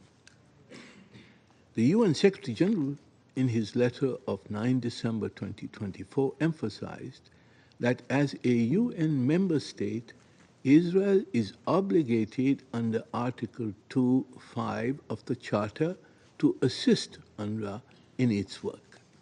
The General Assembly's resolution 79/232 of 19 December further underscores this obligation and condemns Israeli measures that obstruct the UN and UNRWA operations. Mr. President, Pakistan expresses its deep concern over these actions and stands in resolute solidarity with the Palestinian people. We reaffirm our unwavering support to UNRWA's mission, rooted in GA Resolution 302 of 1949, which mandates the agency to carry out direct relief work for Palestinians pending a just solution to their plight in accordance with UN General Assembly Resolution 194. Finally, Mr. President, we must advance an inclusive political process to achieve the two-state solution. This remains the most promising, equitable, and feasible framework for durable peace between Israel and the Palestinians and the Arabs and the Muslim world. Pakistan will work to this end as a member of the Global Alliance for Implementation of the Two-State Solution. We must resist steps that are designed to extinguish the Palestinians' right to self-determination and statehood. We should instead take steps to make the two-state solution inevitable, including by global recognition of the State of Palestine and its early admission as a full member of the United Nations. We welcome, in this context, the General Assembly's decision in Resolution 79/81 to convene a high-level international conference in June 2025 to be hosted by France and the Kingdom of Saudi Arabia, where we hope we will agree on an irreversible path to achieve the two-state solution consistent with the UN resolutions and international law. Thank you, Mr. President. I thank the representative of Pakistan for the statement, and now I give the floor to the representative of China. 谢谢主席，我感谢阿尔及利亚倡议召开今天的会议，感谢扎拉里尼主任专员和杨埃格兰先生的通报。中方重申对联合国近东巴勒斯坦难民救济和工程处的坚定支持，对工程处近来面临由人为因素造成的困难表示严重关切。我们呼吁以色列停止对工程处的限制和打击，停止执行有关法案。我们呼吁国际社会继续支持工程处履职，支持联合国和安理会为保障工程处履职采取必要的紧急行动。我谈以下几点：第一，支持工程处关乎维护国际法治和多边体系的权威。工程处是联大决议授权成立的机构，享有特权和豁免，其尊严、安全、便利应该得到保障。以色列打压工程处的做法同联合国宪章和国际法规定的义务不符，将开创恶劣的先例，造成广泛的消极后果。第二，支持工程处关乎几百万加沙民众的生存。当前的加沙停火为缓解人道灾难提供了机会。1月19日起实施的停火协议也包含有扩大人道援助的承诺。工程处承担着加沙1半以上的援助工作，其作用不可或缺，无法替代。打压工程处同扩大人道救援的承诺是相互矛盾的。工程处更是唯一能够向加沙提供教育的机构，不能缺席加沙的战后重建安排。第三，支持工程处关乎约旦河西岸的社会稳定。工程处是西岸公共服务的重要提供方，是西岸经济社会的重要组成部分。一旦工程处停摆，将导致西岸的教育、医疗等公共服务关闭，还会使大量巴勒斯坦人民失去生活和收入来源，这将对西岸的社会稳定造成严重的冲击。第四，支持工程处关乎巴勒斯坦问题的政治解决。工程处从来都不是永久性机构，但在巴勒斯坦实现民族自决之前，在两国方案真正落实之前，工程处仍然不可或缺。如果要创造条件让工程处完成使命，首先需要的是国际社会加大努力重振两国方案，共同抵制破坏两国方案的单边行动，包括改变加沙人口和领土、吞并约旦河西岸等危险企图。主席，我们强调，关于工程处中立性问题的争论早已结束。秘书长任命的独立审查小组已发布报告，明确指出工程处设有大量健全机制，确保中立性。个别人员的不当行为不能上升为工程处的整体行为，对个别人员的处理也不应影响工程处整体的人道属性。我们希望对工程处提出指控的国家可以向工程处分享证据。最后，我要重申，联合国和安理会有责任为保障工程处履职采取必要的紧急行动，防止给加沙民众施加新的集体惩罚。中方愿继续同各方一道，为缓解人道灾难、恢复巴以和平、实现地区长治久安做出不懈努力。谢谢主席。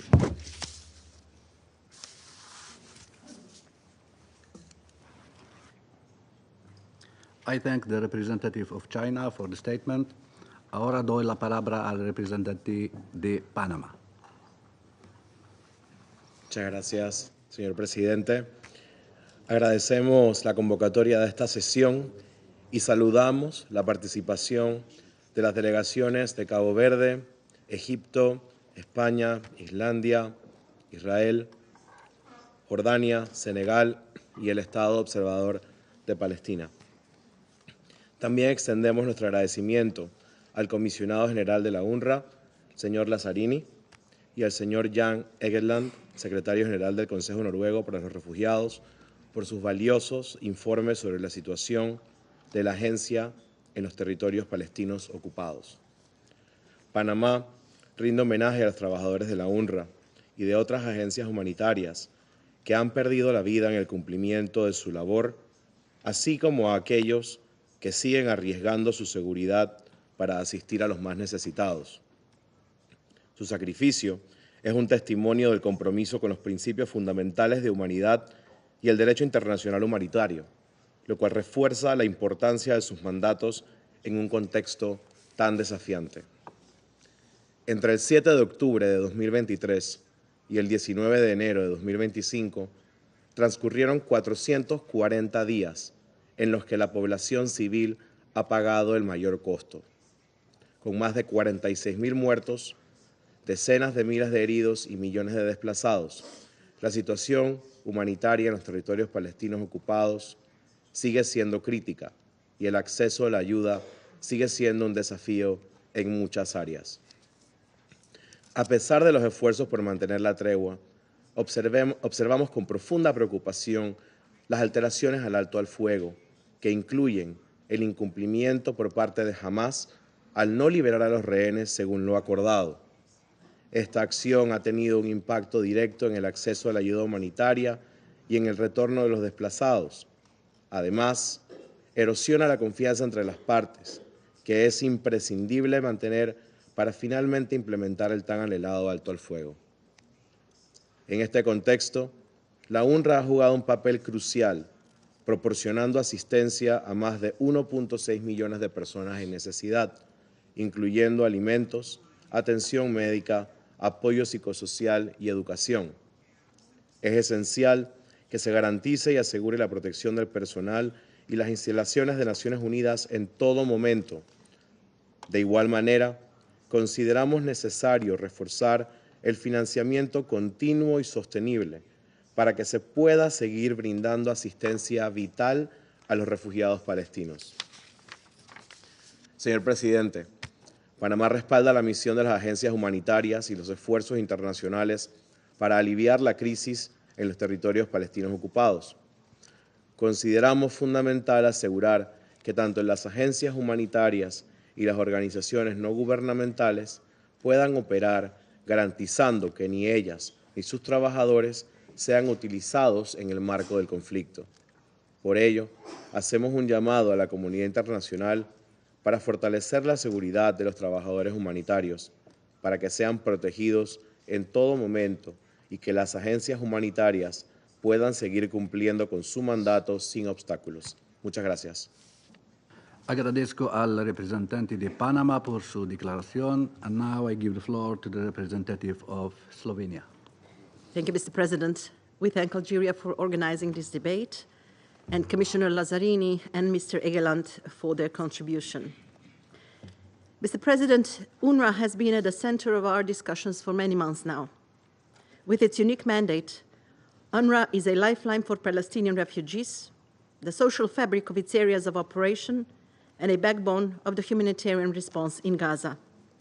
It has become a factor of regional stability and an expression of our joint commitment to finding a political solution to the conflict. It was created to protect and assist Palestine refugees until a just and lasting solution to their plight was found. The agency remains essential. It is for these reasons we continue calling for the strengthening of the agency, including through the implementation of the recommendations contained in the Colonna report. It is also for these reasons Slovenia has spoken against the legislation since it was in the preparatory phase. Slovenia condemned its adoption in October last year. Its implementation would have catastrophic consequences. Why? One, this legislation undermines the implementation of the ceasefire agreement. Gaza is an unprecedented humanitarian crisis marking our generation, and UNRWA helps people in Gaza to survive. As the backbone of the humanitarian response, UNRWA is essential to scaling up the delivery of humanitarian aid, including now with a critical opportunity presented by the ceasefire. Two, this legislation undermines the recovery of Gaza and the quality of life in the occupied Palestinian territory. The people of Gaza have lost far too much. Once the humanitarian situation improves, the role of the agency will remain essential to continue providing government-like services. UNRWA needs to continue helping to provide opportunities for Palestinians to build a better life. The ceasefire is a stepping stone to lasting peace, and UNRWA is crucial in supporting that peace both in the short and long term. UNRWA is indispensable on the path to the two-state solution. Yet let me be clear, it cannot and should not be permanent, as stipulated in its mandate defined by the General Assembly. Once a political solution is achieved, its services will eventually need to be transferred to the Palestinian government. Three, this legislation offers no alternative. There is no alternative to the agency, nor in the spirit and not in practice. In relation to opposing claims, it is necessary to underline that Israel has not demonstrated that there could be an alternative, clearly showing no intention of doing so. We continue underlining Israel's obligations under international humanitarian and international human rights law. The Secretary General's letter of 9 December is clear. In the event that UNRWA is compelled to cease its activities in the OPT, Israel would be left to ensure that the range of services and assistance which UNRWA has been providing are provided. Regrettably, we have not heard any such assurances from the Israeli government. Four, this legislation would undermine the United Nations and the support of member states to Palestinian refugees. We underline our concern over any attempt to dismantle a UN agency and the impact of this action on the work of the United Nations in the field as a whole. UNRWA is an agency which is mandated by the decision of the UN General Assembly, supported by over 150 countries. More than 150 countries who want to help Palestinian refugees and not attack any particular country. However, this will of the international community should not be undermined or disregarded by the occupying power. Yet this legislation inevitably shrinks operational space for humanitarian action. Five, this legislation can affect regional stability. Throughout the decades of its work, UNRWA has provided unmatched scale of services, experiences, and access, enjoying the trust of the beneficiaries who access its tailored assistance. This is true for Gaza and the West Bank, including East Jerusalem, as it is the case for the other three areas of its operation. After a spiral of violence and escalations, we need to do everything to stabilize this part of the world, not further jeopardize it. Further entrenching the suffering of the Palestinians will not bring us any closer to peace. Mr. President, Slovenia looks forward to the day when UNRWA's services are no longer needed. A time when Palestinians live in their own state and both Israelis and Palestinians can coexist peacefully and securely next to one another. However, until that day arrives, the challenges remain urgent and UNRWA's work essential. We once again call on the Israeli government to refrain from implementing the legislation as it risks undermining both the progress made and the future we still hope to build. I thank you, Mr. President. I thank the representative of Slovenia for the statement, and I now give the floor to the representative of Somalia. Thank you, Mr. President. Somalia extends its gratitude to the Algerian delegation for convening this vital session today. We also want to welcome Commissioner General Mr. Filippo Lazzarini and Secretary General Mr. Jan Egeland, and thank them for their illuminating and critical situation facing the Palestinian people. For over 7 decades, United Nations Relief and Works Agency for Palestine refugees in the Near East, UNRWA, has been an indispensable lifeline for millions of Palestinian refugees, providing essential services in education, healthcare, and social support. Yet, today, its very existence is under direct threat from recent legislative measures passed by the Knesset of Israel. These measures aim to restrict UNRWA's operations and undermine its ability to deliver vital services. This cannot be seen as anything other than a deliberate attempt to exacerbate the suffering of an already vulnerable populations. Actions in targeting UNRWA ability to function represent an assault on the basic rights of millions of refugees who depend on these services for their survival. UNRWA currently supports more than 5.9 million Palestinian refugees across the region. Its education program alone provides critical schooling to over 540,000 children, fostering not only education, but also hope and stability in communities that has seen little or either. In healthcare services, encompassing primary and emergency care are vital to the health and well-being of millions of Palestinians. Any disruption to these services does not just deepen human suffering, it systematically dismantles the infrastructure that enables these communities to survive. Mr. President, such actions are not only morally indispensable or indefensible, but also a blatant violation of international law. These actions directly contravene Israel's obligation as an occupying power under the 4th Geneva Convention to ensure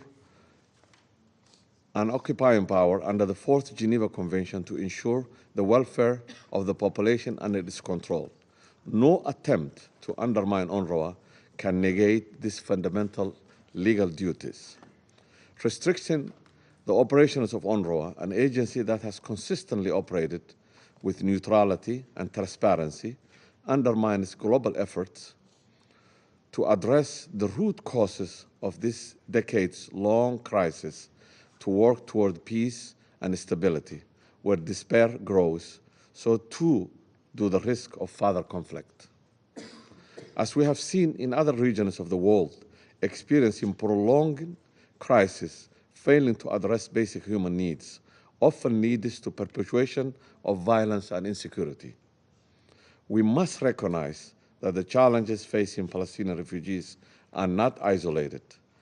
They resonate across the world, where similar challenges of displacement, access to basic services, and conflict-induced vulnerabilities are all too familiar.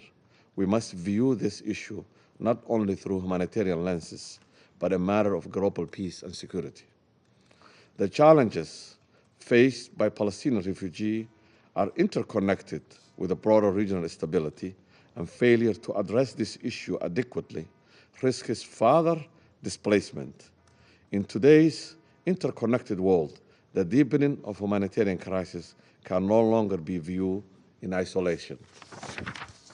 Moreover, the international community has a moral responsibility to ensure that UNRWA's vital work continues unhindered. We must collectively demand that Israel immediately cease its attempt to restrict agencies' work and comply fully with its obligations under the international law. Furthermore, we must reaffirm our commitment to ensuring UNRWA has the resources and political support it needs to continue its essential mission. UNRWA's mission must continue until we achieve a comprehensive political solution, an independent Palestinian state within 1967 borders, East Jerusalem as its capital, and the implementation of the refugees' right of the return under the UN Resolution 194. While we welcome the recent ceasefire, which brings hope for millions, it must serve as a stepping stone toward just and lasting peace, not merely a temporary respite. The international community cannot afford or allow these attacks on neutral humanitarian agency to succeed.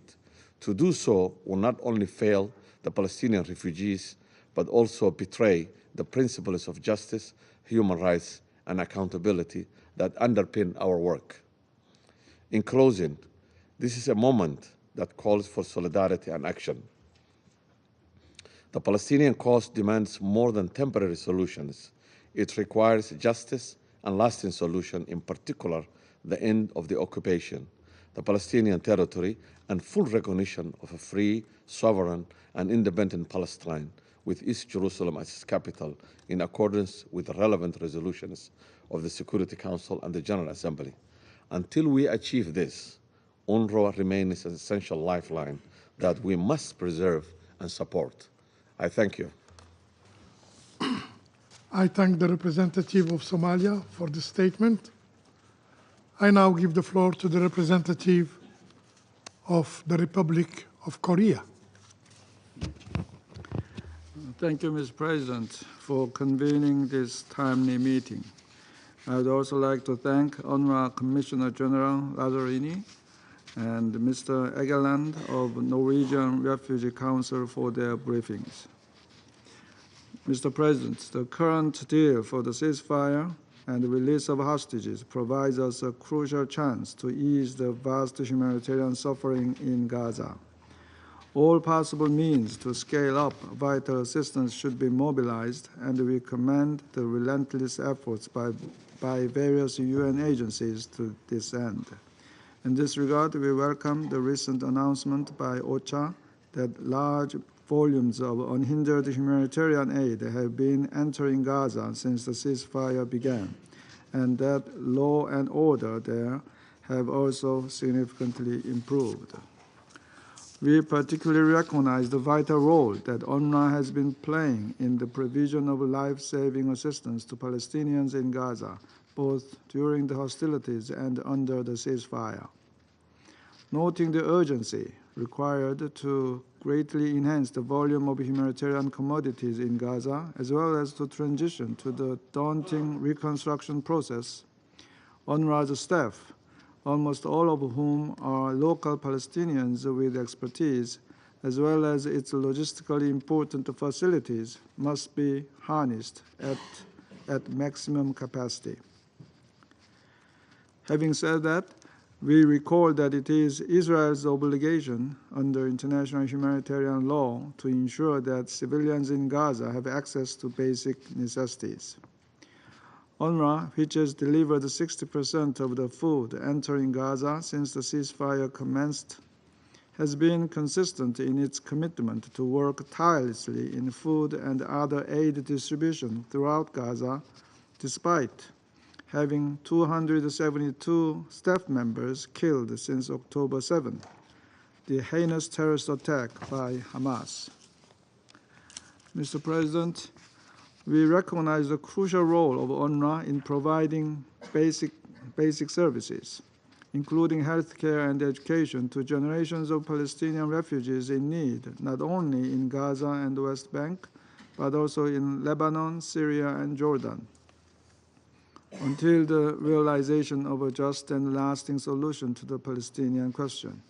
In this regard, we also note that the Palestinian refugees registered with UNRWA in neighboring countries outnumber those registered in Gaza and the West Bank.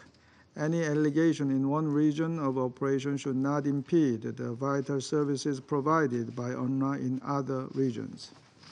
Mr. President, we encourage UNRWA to fully implement measures to uphold the principle of neutrality, as reflected in its high-level action plan to implement the Colonna report's recommendations. We also note that the UN has expressed many times its will to keep investigating the serious allegations with regard to its personnel, should adequate information be shared regarding possible connections with Hamas. Mr. President, UNRWA now faces existential challenges in the occupied Palestinian territory, as the implementation of Israeli legislation is imminent, with a wide range of uncertainty on its exact modalities and impacts.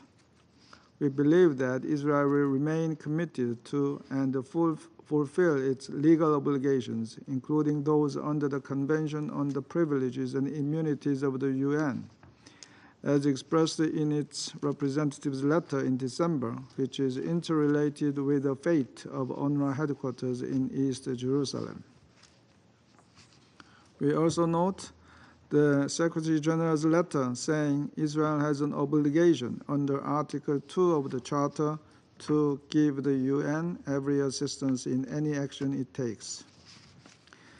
We hope that Israel will guarantee the necessary conditions for UN staff to continue their work, which include administrative measures such as the issuance of proper visas for international staff. Mr. President, the Republic of Korea has maintained its steadfast support for UNRWA, as well as all other humanitarian agencies of the United Nations, and we will continue to provide both political and financial support to ensure the basic services and humanitarian assistance provided by the UN to Palestinians in need. I thank you, Mr. President. I thank the representative of the Republic of Korea for the statement.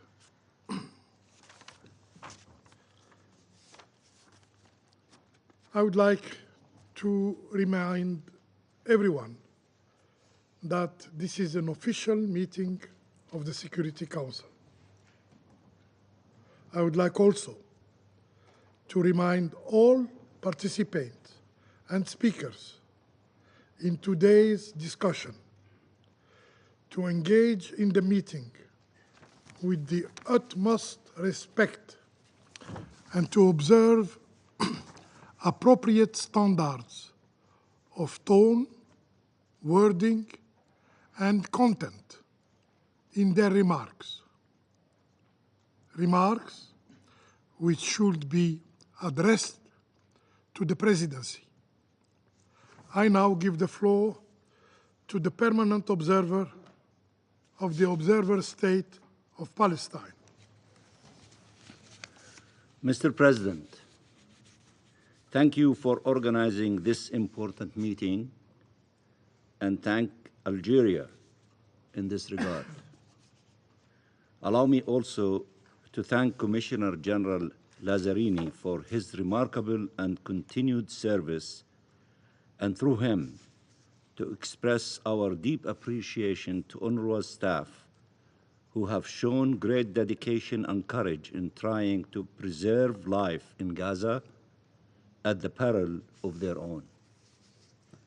Allow me further to thank Mr. Jan Egeland for his briefing and the NRC for their role, and through him, thank all humanitarian organizations who have tried to help the Palestinian people in impossible conditions and at great risk. UN staff and humanitarians deserve to be better protected, and we have a duty to hold accountable those who have shown such disregard for the most fundamental rules of our international law-based order, leaving international humanitarian law in tatters and immediate need of reinforcement. Mr. President, Israel has destroyed everything in Gaza. Everything. Except the sacred bond between a people and their land. Their roots run too deep. Their history covers millennia. The wounds of their Nakba have yet to heal. So by hundreds of thousands, they are going back to the north from which they were uprooted and expelled by the occupying power. Yesterday, in 2 hours, Mr. President, 200,000 Palestinians marched walking from the south to the north. Old men and women holding a tired cane, small children who have just recently learned to walk, families carrying whatever they can of what remains of who they are, men and women, exhausted, bereaved, sometimes injured, finding the energy to take one step after another to reverse this latest forcible displacement, survivors of a genocide fighting against ethnic cleansing. They know they are returning to find ruins, that their homes have been destroyed, their neighborhoods have been obliterated, their schools and hospitals have been bombed. They know that all the requirements of life have been deliberately targeted, and yet, still, they went back. That image tells you all you need to know about the Palestinian people. This is who we are. Their tragedy, their pain, and agony, all that they have endured, and the wish of Israel to humiliate them and to make them suffer, even as refugees returning to destroyed refugee camps, not to their villages and towns, but also this image shows their resilience, their steadfastness, their inability to surrender, and just how much they belong to this land, and this land belongs to them. This is the Palestinian struggle, a simple dream, living in freedom and dignity in their ancestral land. Mr. President, Israel thought by destroying everything, Palestinians would have to leave. It has often made this miscalculation, and now they're trying again in the refugee camps in Jenin, Tulkarem, Nablus, Tubas, and East Jerusalem. That by making our people's lives more miserable, more unbearable, more impossible, it will get rid of the Palestinians. And it is again this miscalculation that is behind its attacks against UNRWA. Israel has been attacking UNRWA long before October 7, and at that time, it did not try to conceal its objectives. It wanted to end the refugee problem, to erase rights that cannot be erased, that are inalienable. The idea is simple. To get rid of the refugees, You just try and destroy the agencies serving them. If there is no education, no health, no assistance, they will surrender. They will leave. They will abandon the land and their dream of liberation and return. UNRWA makes the lives of our people better, but it is not the reason they have a right of return. And it is not what connects them to the land. And it is not their identity, nor their refusal to relinquish it. If you think that by destroying, displacing, impoverishing communities, you will have peace, you are terribly mistaken. UNRWA was created to alleviate the damage caused by Israel and this prolonged conflict to the lives and rights of Palestine refugees. First, to offer emergency assistance, and then to offer human development, to restore hope in places of despair, to help people to rebuild their lives, to rebuild communities, to protect and support in times of crisis and upheaval, until a just solution to their plight as required by equity and justice as enshrined in UN resolutions, including Resolution 194. Mr. President, UNRWA's mandate stems from a decision of the international community as a whole, taken over 7 decades ago and renewed with overwhelming support ever since. This mandate, repeatedly renewed by the General Assembly and overwhelmingly reaffirmed as again on the 11th of December in Resolution ES-10/25, ends once the question of Palestine is resolved in all its aspects in accordance with international law and the relevant UN resolutions. If anything, this latest man-made humanitarian catastrophe and unprecedented crisis demonstrate the urgency to implement such a solution. Mr. President, we all refer to UNRWA as the backbone of the humanitarian response in Gaza, forgetting that this was not its core mandate, but rather its response to unforeseen tragic events. UN staff and humanitarians paid a very high price for their attempts to help a people being deliberately targeted and starved and forcibly displaced. Yet UNRWA continues to possess the personnel capacity and infrastructure to carry out the monumental tasks imposed by the emergency situation on the ground. But UNRWA's long-standing role remains to provide education, primary health care, human development opportunities to millions of Palestine refugees across the region, in the occupied Palestinian territory, including East Jerusalem, and in Jordan, Lebanon, and Syria. This is UNRWA's mandate on behalf of the international community. No one other than the General Assembly can unilaterally alter this mandate, imperative for the well-being of millions and for regional stability.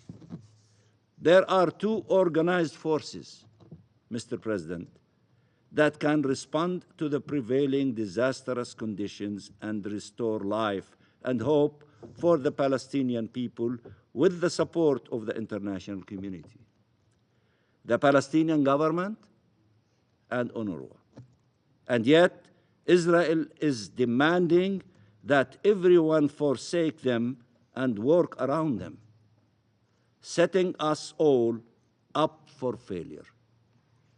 The consequences and repercussions will be great.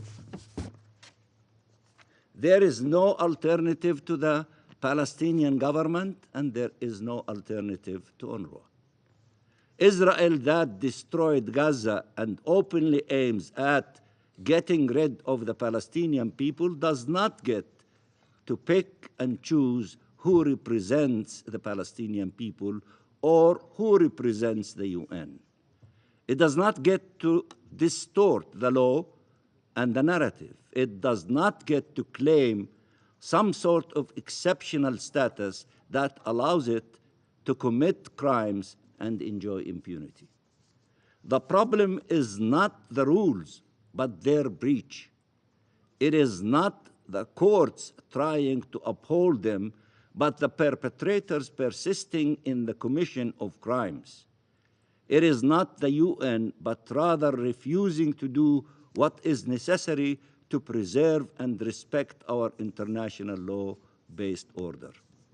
International law must be upheld. ICJ advisory opinions and provisional measures orders must be respected. Continuing to allow Israel to act as a state above the law is a recipe for only more conflict and disaster. In this regard, we reiterate, Israel has absolutely no sovereignty rights in the occupied Palestinian territory, including East Jerusalem. Its presence in our territory is unlawful, and this illegal occupation in its entirety must come to an end. The only sovereign in this territory is the Palestinian people. International law is clear in this regard. The Charter is clear in this regard. The determinations of the ICJ are clear in this regard. The Security Council has also been absolutely clear in this regard. Most recently, in Resolution 2334, the Council must implement its resolutions without exception.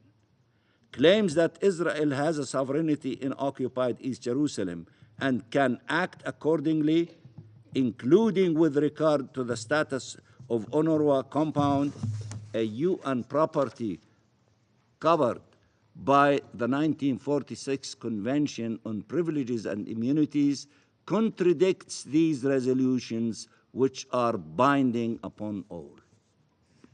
Mr. President, the UN member attacking this organization from within its halls, from within this room, openly attempting to destroy a UN agency, killing, maiming, and arresting UN staff, trying to take over, to steal UN premises in occupied East Jerusalem after having destroyed numerous ones in Gaza, this is a very dangerous precedent.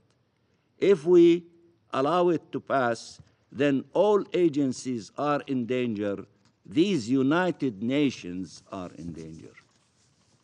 The entire international community has come to the defense of UNRWA, both at the General Assembly and the Security Council. The international community has affirmed its trust with how the UN respond to allegations and maintained that UNRWA was irreplaceable.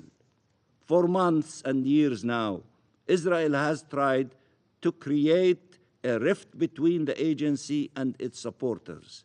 We must stand united to defend the agency, the people it serves, and what it stands for. Its role is more needed today than ever. Those who are trying to destroy it need to be defeated in this regard. Mr. President, this is a race against time, for life, for human development, for freedom, for peace. Hundreds of thousands of Palestinians headed north, walking north, refusing to wait a single minute, risking their lives yet again. They are the story. They are the story. Hear it loud and clear. They are the story. Their long walk to freedom has lasted way too long. How many more years do you want us to keep walking for freedom? We've been walking for 80 years. It is our right to have freedom. It is our right to have the implementation of our inalienable rights, including our right to self-determination, statehood, and the right of the refugees to return. It is time for them to reach their destination. And we will, and we should reach our destination, and soon to reach freedom, to reach independence, and to live in dignity in our independent state of Palestine with East Jerusalem as its capital. The words owes them that it is your obligation to deliver to us that since you got involved in our case from its inception, then it is your duty to complete this exercise by fulfilling our rights, the rights of the Palestinian people. Hundreds of thousands of Palestinians in refugee camps in the West Bank, including East Jerusalem, also continue to rely on UNRWA for their well-being and protection, which are under direct and escalating threats as Israeli occupying forces and settlers intensify their attacks, causing loss of life and destruction of property and further forced displacement. The international community cannot ignore the rising violence and instability and cannot leave them without protection in this critical moment.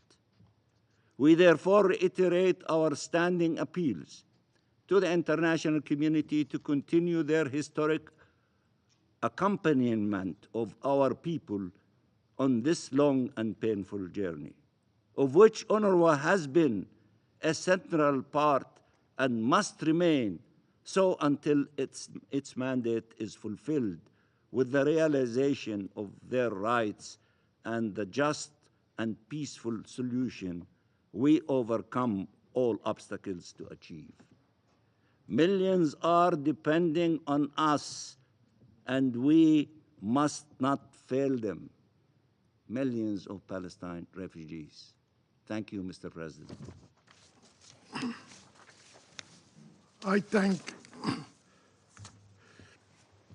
the permanent observer of the Observer State of Palestine for his statement. The Presidency of the Security Council gives the floor to the representative of Israel. Esteemed Council members, I hereby inform the United Nations and the Security Council that the legislation concerning UNRWA's activities in Israel will officially come into force in 48 hours, on January 30. In accordance with applicable Israeli law and following the termination of this provisional agreement, UNRWA must cease its operations and evacuate all premises it operates in Jerusalem, including the properties located in Ma'alot Dafna and Kfar Akeb. The legislation forbids UNRWA from operating within the sovereign territory of the State of Israel and forbids any contact between Israeli officials and UNRWA. Furthermore, UNRWA will be prohibited from maintaining any representative office, service, or activity within our territory. Israel will terminate all collaboration, communication, and contact with UNRWA or anyone acting on its behalf. Colleagues, this decision reflects years of efforts to address the grave accusations raised against UNRWA. This decision also reflects the reality of the situation, that UNRWA has miserably failed in its mandate, and it has failed the people who were supposed to benefit from its services. This decision was not made lightly, nor was it made quickly. It was not a political decision, it was simply a necessary one. It follows decades of betrayal by an agency that has placed political agendas, neglect, and cover-ups over humanitarian principles. More precisely, this decision was driven by UNRWA's constant refusal to address the widespread infiltration of its ranks by Hamas and other terrorist organizations.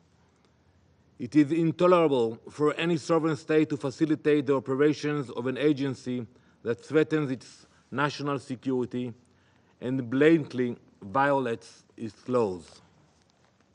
Israel remains committed to its obligations under international law, and we reaffirm our readiness to cooperate with other UN agencies that are untainted by terror and committed to neutrality and accountability.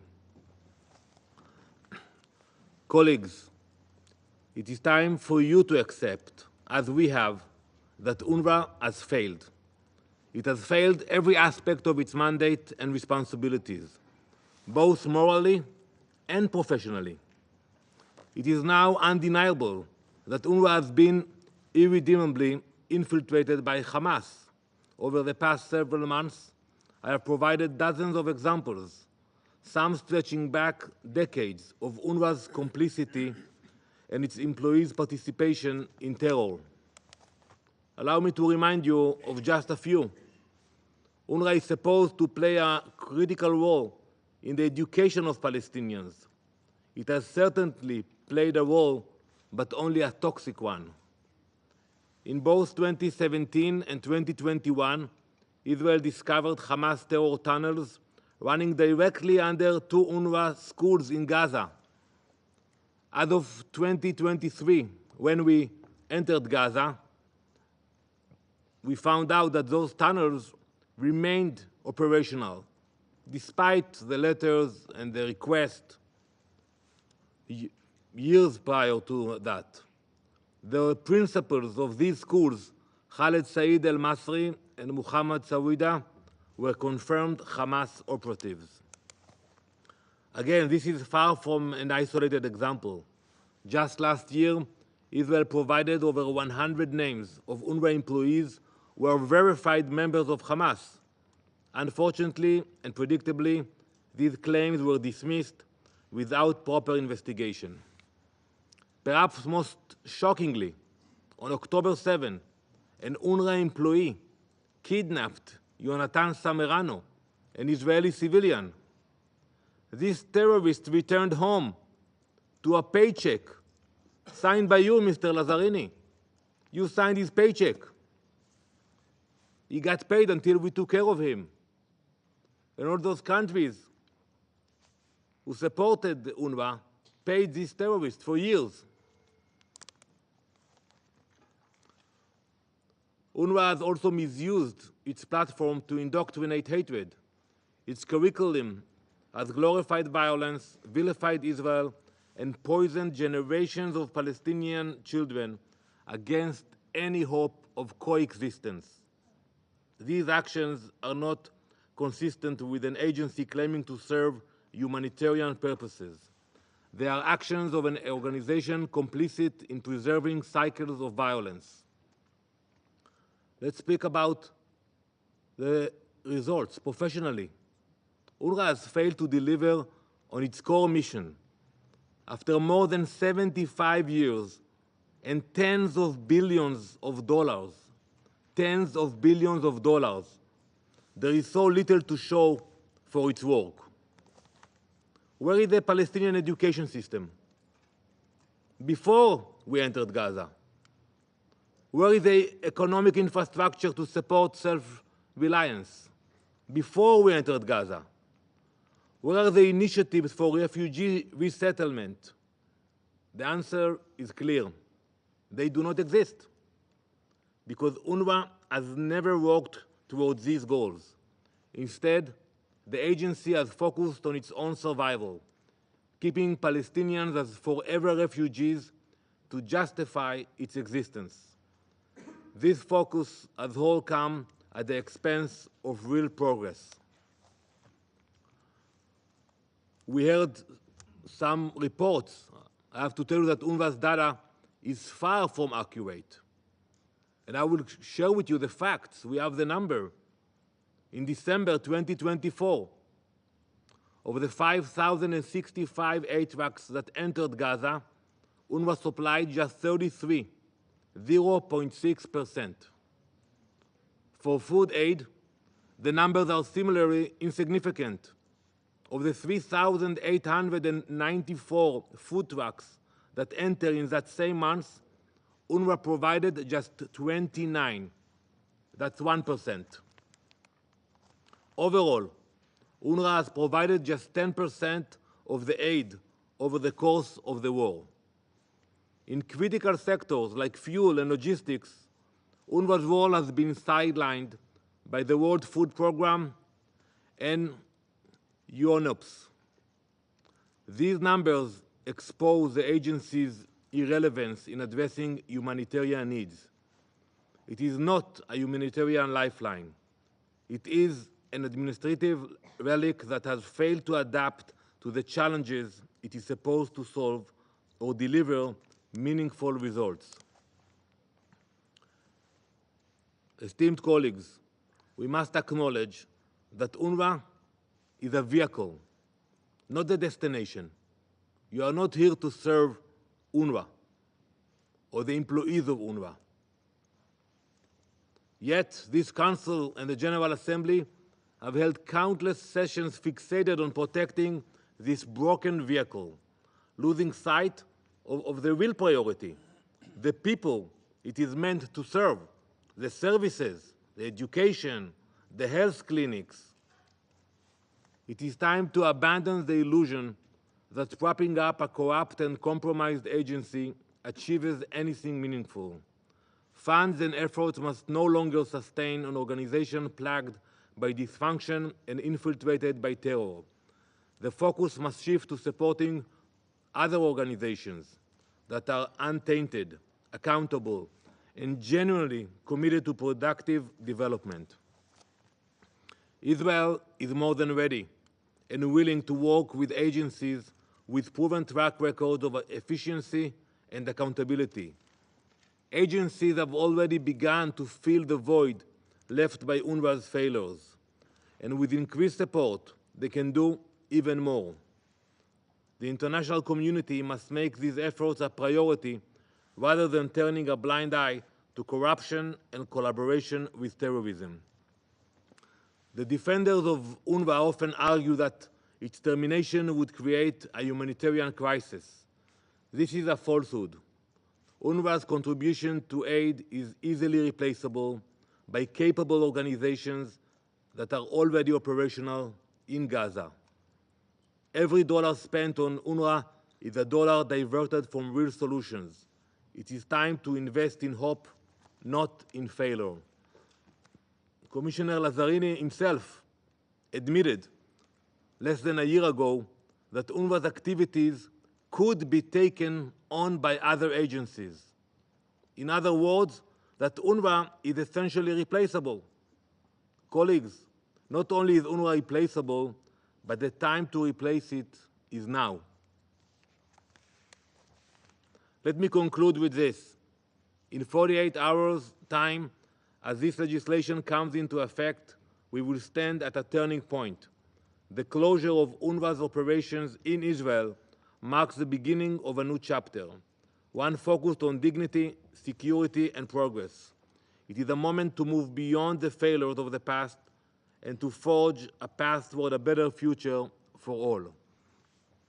The international community faces a choice: to continue funding an agency that sows hatred, or to promote a system that nurtures coexistence, to enable terror, or to stand with Israel in its pursuit to accountability and justice. Israel made this decision to protect its citizens and to end the exploitation of international humanitarian aid. But even for those in this room, and I can think about few of you, who do not really care about our security, about our future, but you say that you care about the Palestinian people, it is time to drop your agendas and bias take a constructive approach for the Palestinian people and join us in supporting organizations that will actually help those you claim to defend.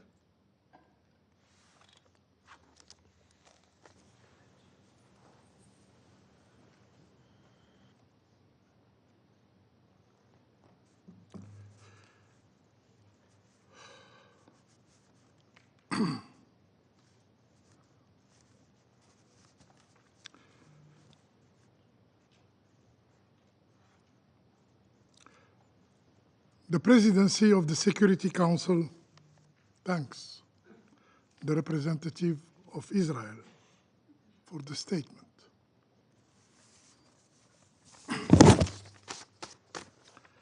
I now give the floor to the representative of Egypt. خالص الشكر سيد رئيس مجلس الأمن. أرحب بداية بالسيد فيليب لازاريني المفوض العام لوكالة الأونروا، والسيد ديان إيجلاند سكرتير عام مجلس النرويجي للاجئين. وأنا أشكركم مجددا سيد الرئيس على عقد اجتماع اليوم لبحث سبل حماية الأونروا من مخاطر تشريعات الكنيست والإجراءات الإسرائيلية الهادفة لتقويض أنشطتها وإلغاء حصانة موظفيها ومنشآتها في الأرض الفلسطينية المحتلة بما فيها القدس الشرقية. ويشرفني إلقاء بيان المجموعة العربية.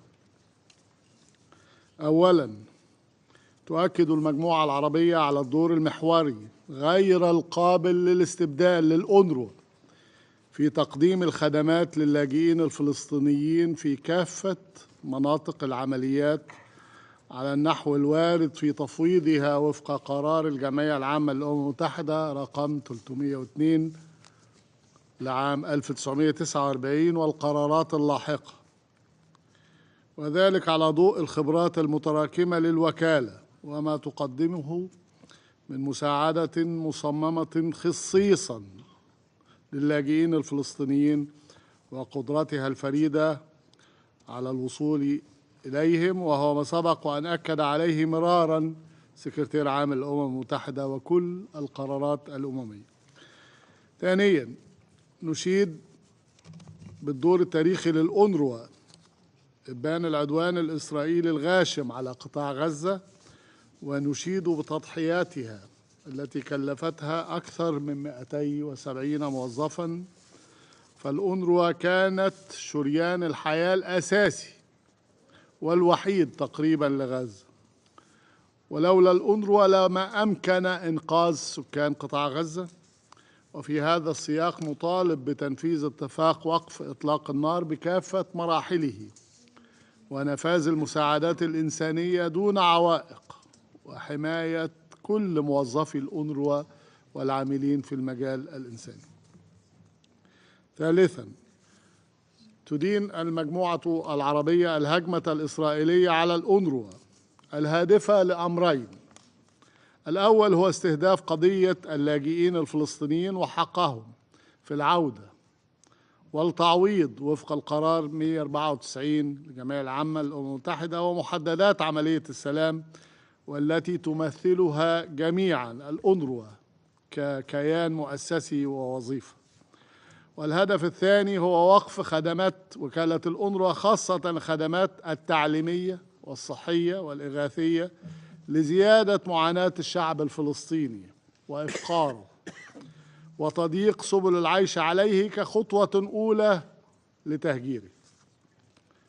رابعاً، تشدد المجموعة العربية على أن تشريعات الكنيست وخطاب المندوب الدائم لإسرائيل المطالب بغلق مقرات الأونروا في القدس تعد مخالفة صريحة لالتزامات إسرائيل وفق ميثاق الأمم المتحدة وقراري الجمعية العامة للأمم المتحدة 181 و 273 بشأن خطة التقسيم وعضوية إسرائيل بالأمم المتحدة، وقرارات الجمعية العامة اللاحقة الخاصة بالأونروا واللاجئين الفلسطينيين خاصة القرار 194 واتفاقية امتيازات وحصانات الأمم المتحدة لعام 1946 بل والقانون الدولي الإنساني أيضا.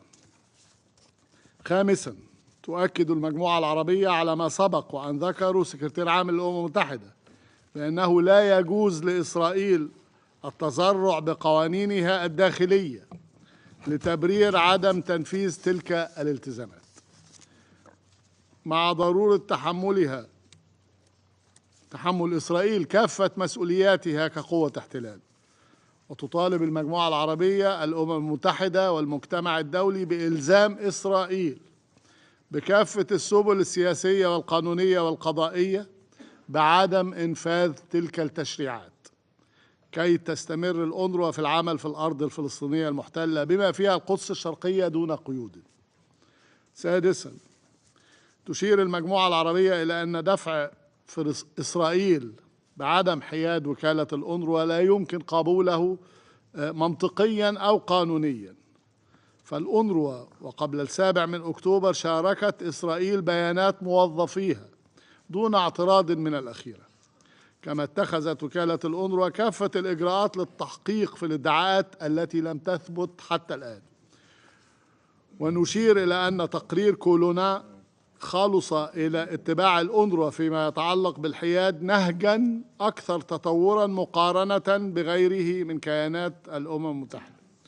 ونرحب في هذا السياق بتنفيذ الأونروا توصيات تقرير كولونا، ونطالب بتخصيص الموارد اللازمة لهذا التنفيذ مجددا. سيد الرئيس، سادة أعضاء مجلس الأمن، لا يمكن لمزاعم إسرائيل أن تشكل أساسا لقرار فردي بمنع وكالة أممية من العمل بالمخالفة للقرارات الأممية. سابعا، تطالب المجموعة العربية حال ما كنا نتحدث حقا عن المساءلة بمساءلة إسرائيل عن قتلها المئات من موظفي وكالة الأونروا، ونحذر من سابقة قيام دولة عضو بالأمم المتحدة بالاعتداء على المنظمة الأممية وقتل موظفيها وتدمير مبانيها ومنعها من العمل. ستكون تلك بداية النهاية للأمم المتحدة والعمل متعدد الأطراف كما نعرفه جميعا. ثامنا، تطالب المجموعة العربية المجتمع الدولي بتوفير الدعم السياسي والقانوني والمالي اللازم لاستمرار أونروا في أداء مهامها وخدماتها لنحو 6 ملايين لاجئ فلسطيني في مناطق العمليات ال5. وتشدد المجموعة العربية على أن المساهمات المالية في ميزانية الأونروا ليست منحة بل التزام بقضية اللاجئين الفلسطينيين، وتؤكد على ضرورة إيجاد حل جذري لقضية التمويل. وتشدد المجموعة العربية على أن استمرار دعم الأونروا لا يخدم فقط اللاجئين الفلسطينيين بل يساعد الدولة المضيفة على تحمل الأعباء ويضمن ويحقق الاستقرار والسلام في الشرق الأوسط. تاسعا، سيد الرئيس، في الختام، تؤكد المجموعة العربية بأسرها مجتمعين ومنفردين تمسك المجموعة بثوابت الموقف العربي ودعمها لصمود الشعب الفلسطيني الأبي الشقيق على أرضه وفي وطنه، وتشدد على رفضها التام لأي مساس بحقوقه غير القابلة للتصرف، سواء من خلال الاستيطان أو ضم الأراضي أو إخلاء أراضي فلسطين من خلال التهجير أو تشجيع نقل أو اقتلاع الفلسطينيين من أرضهم سواء بشكل مؤقت أو طويل الأجل. وتطالب المجموعة العربية المجتمع الدولي بإيجاد حل عادل لقضية اللاجئين الفلسطينيين يضمن حق العودة وفق قرارات الشرعية الدولية، ومنها قرار الجمعية العامة للأمم المتحدة 194، وأيضا تنفيذ حل الدولتين بإنشاء الدولة الفلسطينية المستقلة مترابطة الأراضي على حدود 4 يونيو 1967 وعاصمتها القدس الشرقية. كل الشكر سيد الرئيس. I thank the representative of Egypt for his statement. I now give the floor to the representative of Jordan, the last speaker this morning.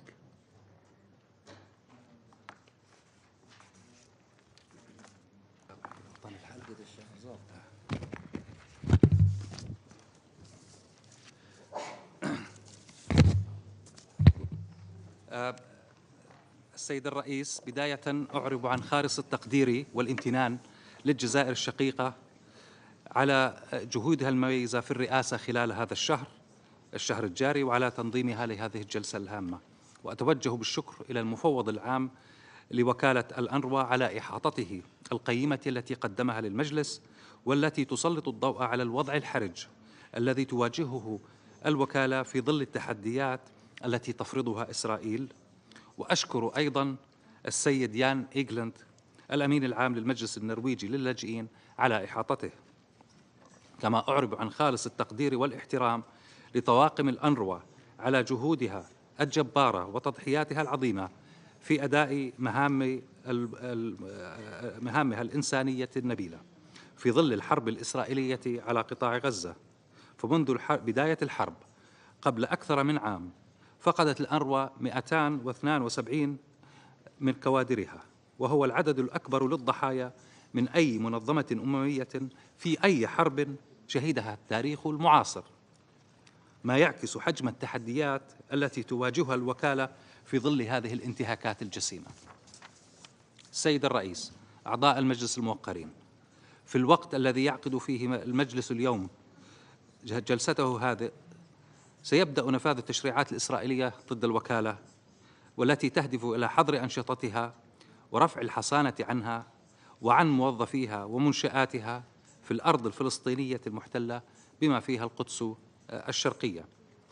هذه التشريعات كما هي الإجراءات الأخرى التي اتخذتها وتتخذها إسرائيل لتقييد عمل الوكالة وقدرتها في تنفيذ ولايتها تمثل انتهاكات جسيمة لالتزامات إسرائيل كقوة قائمة بالاحتلال بموجب القانون الدولي الإنساني، ولحرمة الوكالة ومنشآتها وحرمة موظفيها وحصاناتهم وفقا لاتفاقية امتيازات وحصانات الأمم المتحدة لعام 1946، وبالتأكيد انتهاكا لقرارات مجلس الأمن ذات الصلة بما فيها القرار 478 للعام 1980، والذي اعتبر إجراءات إسرائيل في القدس الشرقية المحتلة لممارسة السيادة عليها وتغيير وضعها القانوني كأرض محتلة بأنها إجراءات باطلة ولاغية.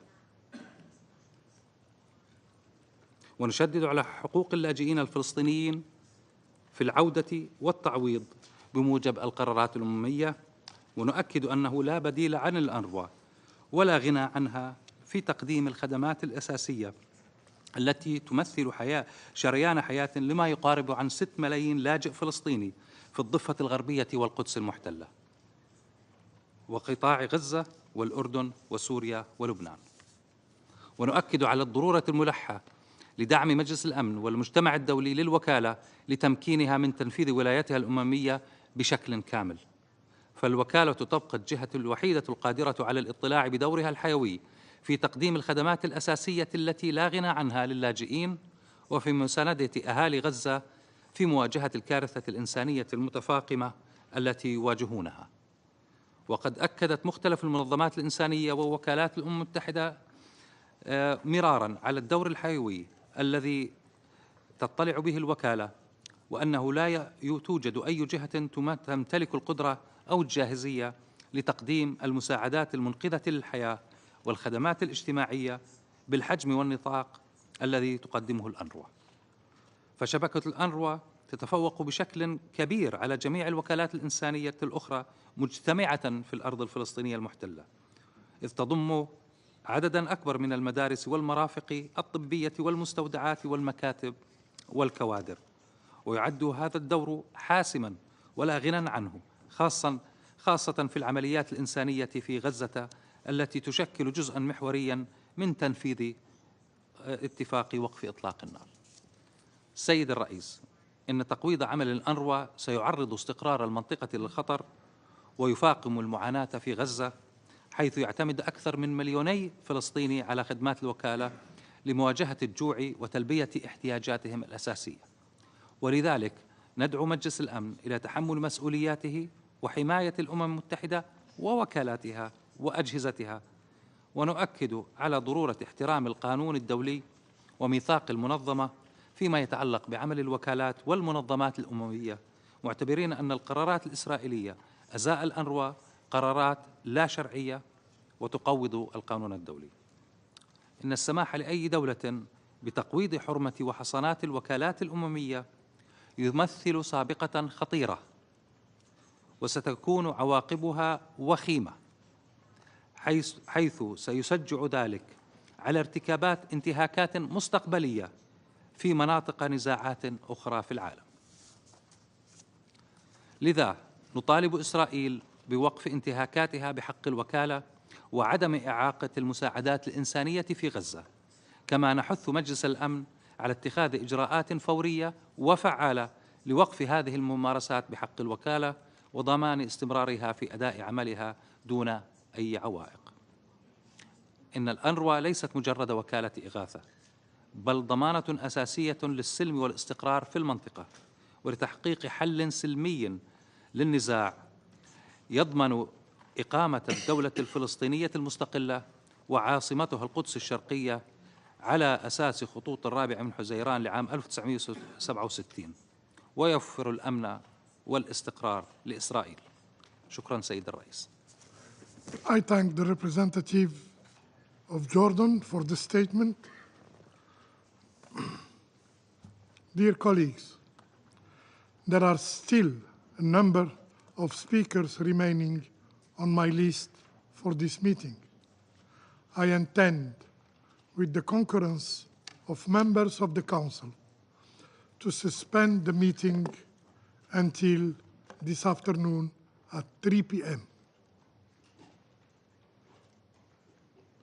The meeting is suspended.